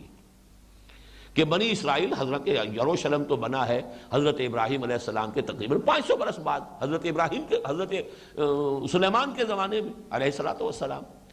لیکن اس وقت ان کا جو خیمے چلتے تھے، ان میں جو قربان گاہ ہوتی تھی، اس خیموں کا ثابت کیا ہے ان کی اپنی تورات سے کہ جو بڑی قربانیاں ان کے یہاں ہوتی تھی، ایک قدس الاقداس کی بڑی قربانی ہوتی تھی، ایک سالانہ قربانی جیسے ہمارے ہاں ہوتی ہے عید الاضحیٰ کی، وہ جو قربانی ان کے ہاں ہوتی تھی، وہ قربانی دینے والا ایسے کھڑا ہوتا تھا کہ جنوب کی طرف اس کا رخ ہوتا تھا، جانور کو اپنے سامنے جنوب کی طرف لٹا کر خود اس کے شمال میں کھڑا ہو کر، تاکہ رخ جو ہے وہ جنوب کی طرف ہوتا تھا، اور جنوب میں یہی بیت اللہ ہے، جنوب کی ڈائریکشن کا سبب تو کوئی اور ہو ہی نہیں سکتا۔ تو یہ ہے اصل میں ایک عربی زبان میں کتاب لکھی تھی مولانا فراہی نے، الرأی الصحیح فی من هو الذبیح، یعنی صحیح رائے اس مسئلے میں کیا ہے کہ ذبیح کون ہے۔ بدقسمتی سے یہودیوں کے زیر اثر ہمارے بعض بڑے بڑے مفسرین بھی اس مغالطے میں مبتلا ہو گئے۔ غالباً ابن جریر طبری نے بھی یہ رائے ان کی قبول کر لی ہے کہ ذبیح اللہ اسحاق ہے، میری اگر یادداشت دھوکہ نہیں کر رہی، لیکن یہ کہ بہت بڑے مفسر جو ہے وہ اس مغالطے میں مبتلا ہوئے ہیں، اور غالباً وہ ابن جریر طبری ہے رحمہ اللہ۔ تو اس مسئلے کی بڑی اہمیت ہے، اور اس کو تورات ہی کے حوالوں سے بالکل مبرہن کر دینا، ثابت کر دینا، یہ ایک بڑی خدمت ہے کہ جو مولانا فراہی رحمۃ اللہ علیہ نے کی ہے، جو ان کی کتاب جو پھر عربی سے اردو میں ترجمہ کیا مولانا اصلاحی صاحب نے، ذبیح کون ہے کے نام سے وہ ہم نے شائع کی تھی، بہت پہلے کی بات ہے، کم سے کم 25 برس ہو گئے، اس کے کچھ نسخے ابھی موجود ہیں، اور بہرحال جن لوگوں کو اس دلچسپی ہو وہ حاصل کر سکتے ہیں۔ وَإِذْ جَعَلْنَا الْبَيْتَ مَثَابَةً لِلنَّاسِ وَأَمْنًا وَاتَّخِذُوا مِن مَّقَامِ إِبْرَاهِيمَ مُصَلًّى، اور اختیار کر لو، بنا لو ابراہیم کے کھڑے ہونے کی جگہ میں سے نماز پڑھنے کی جگہ، مصلی یہ بھی اس میں ظرف ہے صلاۃ سے، وہ جگہ جہاں پر نماز پڑھی جائے، مقام بھی اس میں ظرف ہے، قیام کی جگہ، قیام گاہ، لیکن اس کے دو مفہوم جو لیے گئے ہیں، اور ایک عام مفہوم جو ہے جو بہت زیادہ رواج پا چکا ہے، وہ بھی سلف سے چلا آ رہا ہے، ایک دوسرا مفہوم جو اگرچہ عام نہیں ہے لیکن وہ بھی سلف سے ہے، وہ بھی عبداللہ ابن عباس رضی اللہ تعالیٰ عنہ سے وہ بھی روایت کیا گیا ہے۔ جو عام جو ہے وہ تو یہ ہے کہ حضرت ابراہیم جب تعمیر کر رہے تھے بیت اللہ کی، تو ظاہر بات ہے کہ اس وقت نہ تو کوئی ایسی مشینیں موجود تھیں کہ جن سے اونچا ہوا جا سکے، اور یہ باقی سارا یہ بھی بعد میں جو تعمیر کے جو بھی نظام بنے ہیں، پیڑ لگانا اور اوپر چڑھنا، شاید اس کا بھی سامان نہ ہو ان کے پاس۔ تو اللہ تعالیٰ نے معجزانہ طور پر ایک پتھر انہیں دیا تھا جس پر وہ کھڑے ہو کر تعمیر کرتے تھے، اور جیسے جیسے دیوار اونچی ہو رہی تھی وہ پتھر بھی اونچا ہوتا چلا جاتا تھا۔ وہ گویا کہ لفٹ کا کام بھی کرتا تھا اور ان کے کھڑے ہونے کی جگہ کا کام بھی کرتا تھا۔ وہ پتھر ہے جو اب بھی خانہ کعبہ میں رکھا ہوا ہے، اور وہ مقام ابراہیم اسے کہتے ہی ہیں کہ اس پر کھڑے ہو کر حضرت ابراہیم نے خانہ کعبہ کی تعمیر کی ہے، اور وہ ایک سنہری اس کے اندر کیس کے اندر شیشے کے وہ موجود ہے، اور وہاں پر 2 رکعتیں طواف کے بعد جو ہے اس کے پیچھے ایسے رخ کر کے کہ سامنے مقام ابراہیم آ جائے اور پھر اس کے سامنے خانہ کعبہ ہو، اس سمت میں کھڑے ہو کر 2 رکعتیں طواف کی واجب ہے جو ادا کی جاتی ہیں۔ بہرحال ایک تو مفہوم یہ ہے کہ مقام ابراہیم کو نماز کی جگہ بنا لو، یعنی اس کی گویا کہ عملی تفسیر کیا ہے کہ جب بھی طواف کرو تو اس مقام ابراہیم کے پاس بھی جا کر 2 رکعت ادا کیا کرو، یا یہ کہ وہاں پر نماز پڑھنے کی زیادہ ایک فضیلت ہو جائے گی۔ دوسرا مفہوم، اور یہ بھی حضرت عبداللہ ابن عباس رضی اللہ تعالی عنہما سے مروی ہے، کہ مقام ابراہیم سے مراد ہے قیام گاہ ابراہیم کی۔ یہ پورا جو علاقہ ہے مکے کا، یہ حرم کی جگہ، یہ گویا کہ پورا حضرت ابراہیم علیہ السلام نے جب اپنی بیوی کو حضرت ہاجرہ کو، اپنے بیٹے کو اسماعیل کو یہاں آباد کیا ہے، تو یہ گویا کہ ان کا مقام ہے، ان کی قیام گاہ ہے، ان کے ٹھہرنے کی جگہ ہے۔ اس کو نماز کے لیے بنا لو، گویا کہ یوں سمجھیے کہ بیت اللہ وہ تو ایک وہ چوکور گھر ہے اس وقت جو بھی، اور اس کے گرد جو ہے مسجد حرام، یہ ہے نماز پڑھنے کی جگہ۔ وہ تو مسجد حرام کی گود میں اللہ کا گھر وہ جو ہے بیت اللہ جو ہے وہ اس کے درمیان میں ہے۔ تو یہ دوسرا مفہوم ہو جائے گا کہ یہاں پر مقام ابراہیم سے مراد حضرت ابراہیم کی قیام گاہ۔ وَاتَّخِذُوا مِن مَّقَامِ إِبْرَاهِيمَ مُصَلًّى وَأَعِدْنَا إِلَىٰ إِبْرَاهِيمَ وَإِسْمَاعِيلَ أَن طَهِّرَا بَيْتِيَ لِلطَّائِفِينَ وَالْعَاكِفِينَ وَالرُّكَّعِ السُّجُودِ۔ اعدنا الہ،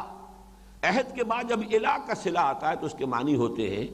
کسی کے ذمے کوئی کام ڈال کر اور اس سے عہد لے لینا کہ یہ ذمہ داری میں نبھاؤں گا۔ اعدنا الی ابراہیم، ہم نے یہ ذمہ داری ڈال دی اسماعیل اور ابراہیم پر، ابراہیم اور اسماعیل پر، ان طہرا بیتی، کہ میرے اس گھر کو دونوں، یہ اب یہ تثنیہ کا صیغہ آ رہا، طہرا امر کا صیغہ تثنیہ سے، دونوں تمہاری ذمہ داری ہے کہ میرے اس گھر کو پاک رکھو گے۔ پاک کس اعتبار سے؟ یہاں کوئی کوڑا کرکٹ نہ ہو، میل کچیل نہ ہو، کوئی تعفن نہ ہو، جو بھی اس کے طواف کرنے والے آئیں، یہاں اعتکاف کرنے کے لیے آئیں، ان کو کوئی تکدر نہ ہو، ان کی طبیعت جو ہے اس کے اوپر کوئی بوجھ نہ ہو، پوری یکسوئی کے ساتھ اپنی توجہ کے ارتکاز کے ساتھ ہم سے لو لگا سکیں۔ تو ایک تو ہے یہ ظاہری طور پر،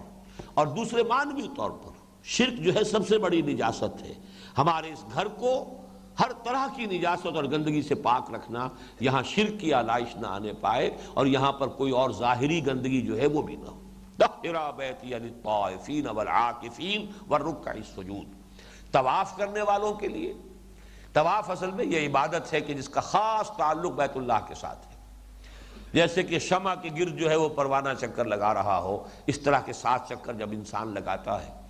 اور خاص طور پر ویسے عام حالات میں تو عام کپڑوں میں بھی، لیکن جب عمرہ کرے یا حج کرے تو احرام کی حالت میں جب کر رہا ہوتا ہے تو وہ ایک خاص منظر ہے، اس کی ایک خاص کیفیت ہے۔ جن کی تو وہ ارواح جو ہے وہ بیدار ہے، ان کو تو کیا کیا کچھ محسوس ہوتا ہوگا۔ بعض چیزیں اس کی ایسی ہیں کہ جو عام آدمیوں کو بھی محسوس ہوتی ہے، اس کا ایک کیف اور سرور اور اس کی لذت، اس کا منظر جو ہے وہی کسی دیکھنے والے کے لیے بہت ہی مسحور کن منظر ہے، جیسے پروانہ وار جو ہے شمع کے گرد جو چکر لگا رہے ہیں۔ طہرا بیتی للطائفین والعاکفین، عاکف کہتے ہیں کسی شے پر توجہ کر کے یکسو ہو کر بیٹھ جانا۔ عکف علیہ یعکف اے اقبل علیہ مواظبا ولازمہ، کوئی شخص کسی چیز کی طرف رخ کر لے وہ پوری پابندی کے ساتھ اور اس کو اپنے اوپر لازم کر لے، اس کو ہندی میں کہتے ہیں دھیان، جس کے لیے میڈیٹیشن کا لفظ بھی انگریزی میں ہے۔ تو آپ نے یہ دو الفاظ ہندی کے سنو گے، گیان اور دھیان۔ گیان نالج ہے، دھیان یہ ہے مراقبہ اور توجہ کو جو ہے مرکوز کرنا۔ اور یہ لفظ قرآن مجید میں آیا ہے بتوں کے سلسلے میں بھی، چنانچہ سورۃ الاعراف میں بنی اسرائیل کے بارے میں آیا، جب وہ نکلے وہاں سے مصر سے تو انہوں نے دیکھا اسی سینائی پیننسولا میں کچھ قوموں کو کہ ان کے بت ہیں اور بتوں کا وہ اعتکاف کرتے ہیں۔ فَأَتَوْا عَلَىٰ قَوْمٍ عَاكِفِينَ عَلَىٰ أَصْنَامٍ لَهُمْ، ان کا گزر ہوا ایسی قوم پر کہ جن کے کچھ بت تھے اور وہ ان کے اوپر دھیان کر کے بیٹھتے تھے، توجہ کر کے۔ تو انہوں نے کہا اے موسیٰ ہمارے لیے بھی ایسی کوئی چیز بنا دو، کوئی الہ بنا دو۔ واقعی یہ توجہ کو مرکوز کرنے کے لیے، جیسے ڈاکٹر رادھا کرشنن نے کہا ہے کہ یہ بت پرستی ہمارے ہاں صرف اس لیے ہے کہ توجہ کے ارتکاز کے لیے کوئی آبجیکٹ ہمیں درکار ہے، بس خوں گرے پے کرے محسوس تھی انسان کی نظر، مانتا پھر کوئی اندیکھے خدا کو کیوں کر۔ اندیکھے خدا کے ساتھ لو لگانا، توجہ کا ارتکاز، وہ بڑا مشکل ہے عام آدمی کے لیے۔ لہذا عام آدمی کے لیے یہ ہے کہ کوئی ایسی محسوس شے سامنے رکھی ہو، اس پر توجہ کو مرکوز کیا جائے۔ ان کے حوالے سے وہ ڈیٹیز جو ان کے خیال میں ہیں کہ جن کے لیے یہ مظہر بنا لیے گئے ہیں، تو ہم ان کو تو نہیں پوچھتے، در حقیقت وہ تو ہم چاہتے ہیں ان سے لو لگانا، لیکن ان کی طرف توجہ جو ہے اپنی مرکوز کرنے کے لیے ہم نے ایک محسوس شے اس بت کو بنا لیا۔ یہ فلسفہ بت پرستی کا ڈاکٹر رادھا کرشنن نے بیان کیا۔ بہرحال اسی طریقے سے حضرت ابراہیم کا قول بھی آیا سورہ انبیاء کی آیت نمبر 52 میں، انہوں نے اپنے والد سے کہا تھا ما هذه التماثيل التي انتم لها عاکفون، بیان یہ کیا مورتیاں ہیں جن کو میں دیکھتا ہوں کہ آپ لوگ بڑے ادب کے ساتھ اور دھیان کے ساتھ توجہ جما کر ان کے سامنے بیٹھتے، کیا ہے یہ؟ تو یہ اعتکاف جو ہے یہ بتوں کا تو ہوتا چلا آیا ہے، لیکن ایک اللہ کا اعتکاف کرنے والے وہ مسجدوں کے اندر بیٹھتے ہیں، وہ اسی طریقے سے بیت اللہ میں اعتکاف کے لیے لوگ آتے تھے، اور اب بھی ہوتے ہیں، بے شمار لوگ ہوتے ہیں۔ تو میرے اس گھر کو پاک و صاف رکھو۔ وَعَهِدْنَا إِلَىٰ إِبْرَاهِيمَ وَإِسْمَاعِيلَ أَن طَهِّرَا بَيْتِيَ لِلطَّائِفِينَ وَالْعَاكِفِينَ وَالرُّكَّعِ السُّجُودِ۔ رکع یہ جمع ہے راکع، رکوع کرنے والا، سجود ساجد کی جمع ہے، سجدہ کرنے والے۔ یہ گویا کہ چار الفاظ، اور سورہ حج میں بھی یہ آیت آئی ہے یہ ذرا سے فرق کے ساتھ، وہاں آئی ہے عاکف کی بجائے قائمین، وہاں پر للطائفین والقائمین والرکع السجود، عاکف یہاں آیا ہے، وہاں پر قائمین قیام کرنے والے۔ نماز کا چونکہ جیسے ایک رکن جو ہے سجدہ ہے، ایک رکن اس کا رکوع ہے، ایک قیام بھی ہے، تو ذرا سے فرق کے ساتھ یہ مضمون وہاں بھی آیا ہے۔ لیکن جو نوٹ کرنے والی اہم تر بات ہے، سورہ حج چونکہ مکی صورت ہے، وہاں صرف حضرت ابراہیم کا ذکر ہے، حضرت اسماعیل کا ذکر نہیں ہے۔ وَإِذْ بَوَّأْنَا لِإِبْرَاهِيمَ مَكَانَ الْبَيْتِ أَلَّا تُشْرِكْ بِي شَيْئًا وَطَهِّرْ طَهِّرَا نہیں طَهِّرْ بَيْتِيَ لِلطَّائِفِينَ وَالْقَائِمِينَ وَالرُّكَّعِ السُّجُودِ، صرف ابراہیم کا ذکر ہے، ساتھ اسماعیل کا ذکر نہیں ہے۔ یہاں اس کو نمایاں کیا گیا کہ ابراہیم اور اسماعیل دو تھے کہ جو یہ کام کر رہے تھے۔ کیوں؟ اس لیے کہ یہاں پر اب تذکرہ کرنا ہے اس امت مسلمہ کا جس کا نیوکلیس بنی اسماعیل میں سے تیار ہو رہا ہے۔ یہ فرق ہے کہ ایک ہی مضمون قرآن مجید میں دو جگہ آ رہا ہے، لیکن تھوڑا سا فرق بھی جو ہوتا ہے اس کے اندر، کہیں ایک ڈیٹیل omit کر دی گئی، کہیں اس ڈیٹیل کو نمایاں کیا گیا۔ حضرت ابراہیم اصل معمار تو وہ ہے، حضرت اسماعیل کی حیثیت ہیلپر کی ہے۔ ظاہر بات ہے کہ حضرت ابراہیم علیہ السلام وہی ہے، اور یہ تو ابھی 13 برس کی عمر ہے ان کی، وہ ان کے ہیلپر کی حیثیت سے ہے۔ اصل معاملہ جو ہے امام الناس وہ تو حضرت ابراہیم ہے، وہاں اسی پر اکتفا کی گئی۔ وہاں اصل میں اس گھر کی جو جڑ اور بنیاد تھی، وہاں پر سب سے پہلے اللہ تشرک بی شیئا، میرے ساتھ شرک ہرگز مت کرنا، مت شریک ٹھہرانا کسی شے کو، یہاں اس کو omit کر دیا گیا۔ لیکن یہاں اسماعیل کا ذکر ہے، وہاں اسماعیل کا ذکر نہیں ہے، تو جب ہم دونوں مقامات کو جمع کر لیں گے تو بات پوری ہو جائے گی۔ یہاں طہرہ میں میں نے کہا کہ وہ شرک کی نجاست سے پاک کرنا، یہ بھی وہاں پر گویا کہ امپلائیڈ ہے، وہاں اس کو نمایاں کیا گیا۔ وَإِذْ بَوَّأْنَا لِإِبْرَاهِيمَ مَكَانَ الْبَيْتِ أَلَّا تُشْرِكْ بِي شَيْئًا وَطَهِّرْ بَيْتِيَ لِلطَّائِفِينَ وَالْقَائِمِينَ وَالرُّكَّعِ السُّجُودِ وَأَذِّنْ فِي النَّاسِ بِالْحَجِّ يَأْتُوكَ رِجَالًا وَعَلَىٰ كُلِّ ضَامِرٍ يَأْتِينَ مِنْ كُلِّ فَجٍّ عَمِيقٍ لِيَشْهَدُوا مَنَافِعَ لَهُمْ۔ تو بات جو ہے یہ اکثر جو ہے یہ آیات جو آج ہم پڑھ رہے ہیں یہ قرآن مجید میں دو جگہ پر آئی ہیں۔ اس کا بعد میں بھی تذکرہ ہوگا۔ وَعِدْنَا إِلَىٰ إِبْرَاهِيمَ وَإِسْمَاعِيلَ أَن طَهِّرَا بَيْتِيَ لِلطَّائِفِينَ وَالْعَاكِفِينَ وَالرُّكَّعِ السُّجُودِ وَإِذْ قَالَ إِبْرَاهِيمُ رَبِّ اجْعَلْ هَٰذَا بَلَدًا آمِنًا وَارْزُقْ أَهْلَهُ مِنَ الثَّمَرَاتِ مَنْ آمَنَ مِنْهُمْ بِاللَّهِ وَالْيَوْمِ الْآخِرِ۔ اور یاد کرو جب کہ کہا ابراہیم نے دعا مانگی، اے رب میرے، رب بے کے نیچے زیر ہے، ربی در حقیقت یہ اس کا مخفف سمجھیے، وہ ربی کی یہ جو ہے وہ صرف زیر کے ذریعے سے واضح ہو، اے میرے رب،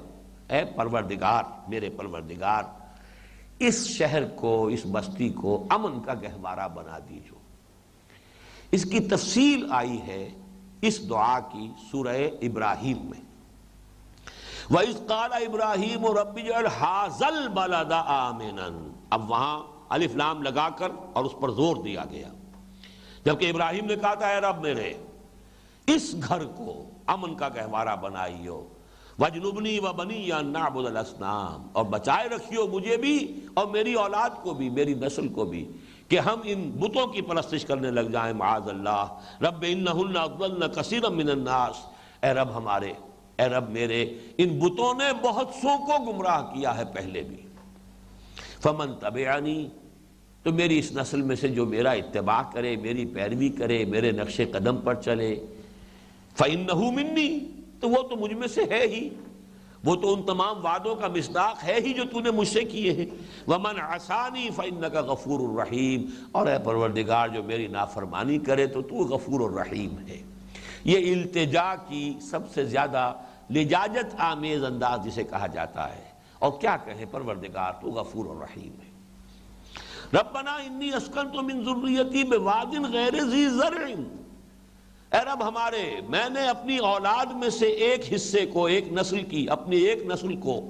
اپنی ایک شاخ کو تیرے اس گھر کے پاس، عند بیتک المحرم، تیرے اس حرمت والے، عزت والے گھر کے پاس آباد کر دیا ہے، اگرچہ بواد غیر ذی زرع، یہاں کوئی زراعت نہیں، کوئی پیداوار نہیں، بے آب و گیا وادی کے اندر۔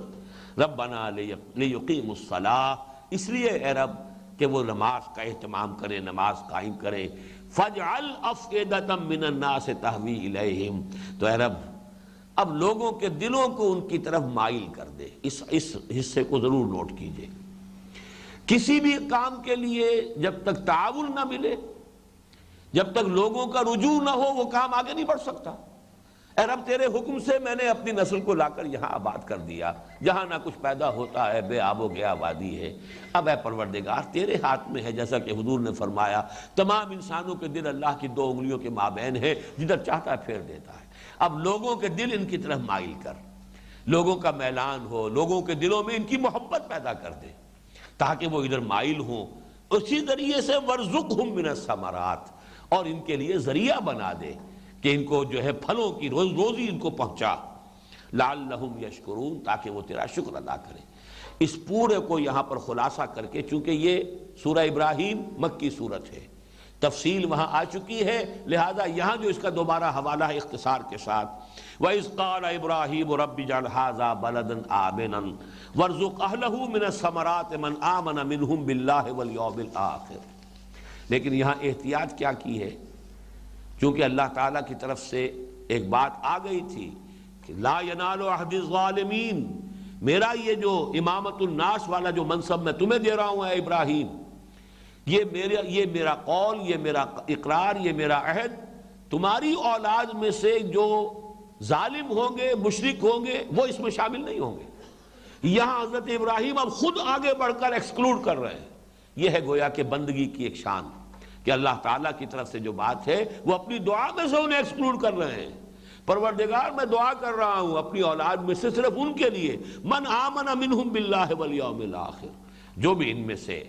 تجھ پر بھی ایمان رکھنے والا ہو، یوم آخر پر بھی ایمان رکھنے والا ہو، اے رب اس کے لیے اس ثمرات کے ذریعے سے روزی فراہم کر۔ اس لیے کہ ظاہر بات ہے کہ یہاں تو کوئی پیدا نہیں ہو رہا، یہاں کوئی ذرائع معاش ہے نہیں۔ اے رب اپنے خاص فضل و کرم سے، اپنے خاص جو ہے، جو بھی تیری قدرت خاصہ ہے، اس کو بروئے کار لاتے ہوئے ان کے لیے معاش کا، ان کے لیے روزی کا اہتمام فرما۔ یہاں البتہ ایک بات مجھے وزنی معلوم ہوئی ہے کہ ثمرات کا ترجمہ ہمیشہ میوے کر دیا جاتا ہے۔ تو اگرچہ ثمرات میں میوے بھی شامل ہیں، لیکن میوے کے لیے اپنی جگہ پر عربی زبان کا ایک مستقل علیحدہ لفظ فواکہ ہے، اور قرآن مجید میں آیا، بار بار آیا، فواکہ ہے جو خالص ہے میووں کے لیے۔ ثمر تو در حقیقت ہر شے کا جو بھی پھل ہے وہ اس کا ثمر ہے، یہاں تک کہ انسان کی اولاد اس کا ثمر ہے۔ وَكَانَ لَهُ ثَمَرٌ جو سورہ کہف میں آیا ہے، وہاں اس سے مراد بہت سے حضرات نے لیے کہ اولاد بھی تھی اس کی، اس کے 2 باغ بھی تھے، باغوں کے مابین کھیتی بھی تھی، کھجوروں کے درختوں کی باڑ بھی لگی ہوئی تھی، اس میں چشمے بھی رواں تھے، سب کچھ ہو رہا تھا، اور اس کے اپنے اولاد بھی تھی، خود بھی جو ہے وہ یعنی بے اولادہ نہیں تھا، بے ثمر نہیں تھا، بلکہ اس کی اولاد بھی تھی۔ تو اس حوالے سے یہاں پر ثمرات جو ہیں وہ تمام صرف ان جو بھی میوے جنہیں کہا جاتا ہے یا پھل، ان سے آگے بڑھ کر اجناس بھی اس میں شامل ہو جائیں گی۔ تو اے پروردگار، جو بھی ان میں سے ایمان پر صحیح ایمان کے حامل ہوں انہیں تو رزق بہم پہنچا۔ قال ومن کفر، فرمایا کہ جو کوئی کفر کرے گا فَأُمَتِّعُهُ قَلِيلًا، اب یہاں پر اللہ تعالیٰ کی طرف سے وضاحت کی جا رہی ہے، اس دنیا میں تو ہم اس کو بھی متاع دیں گے،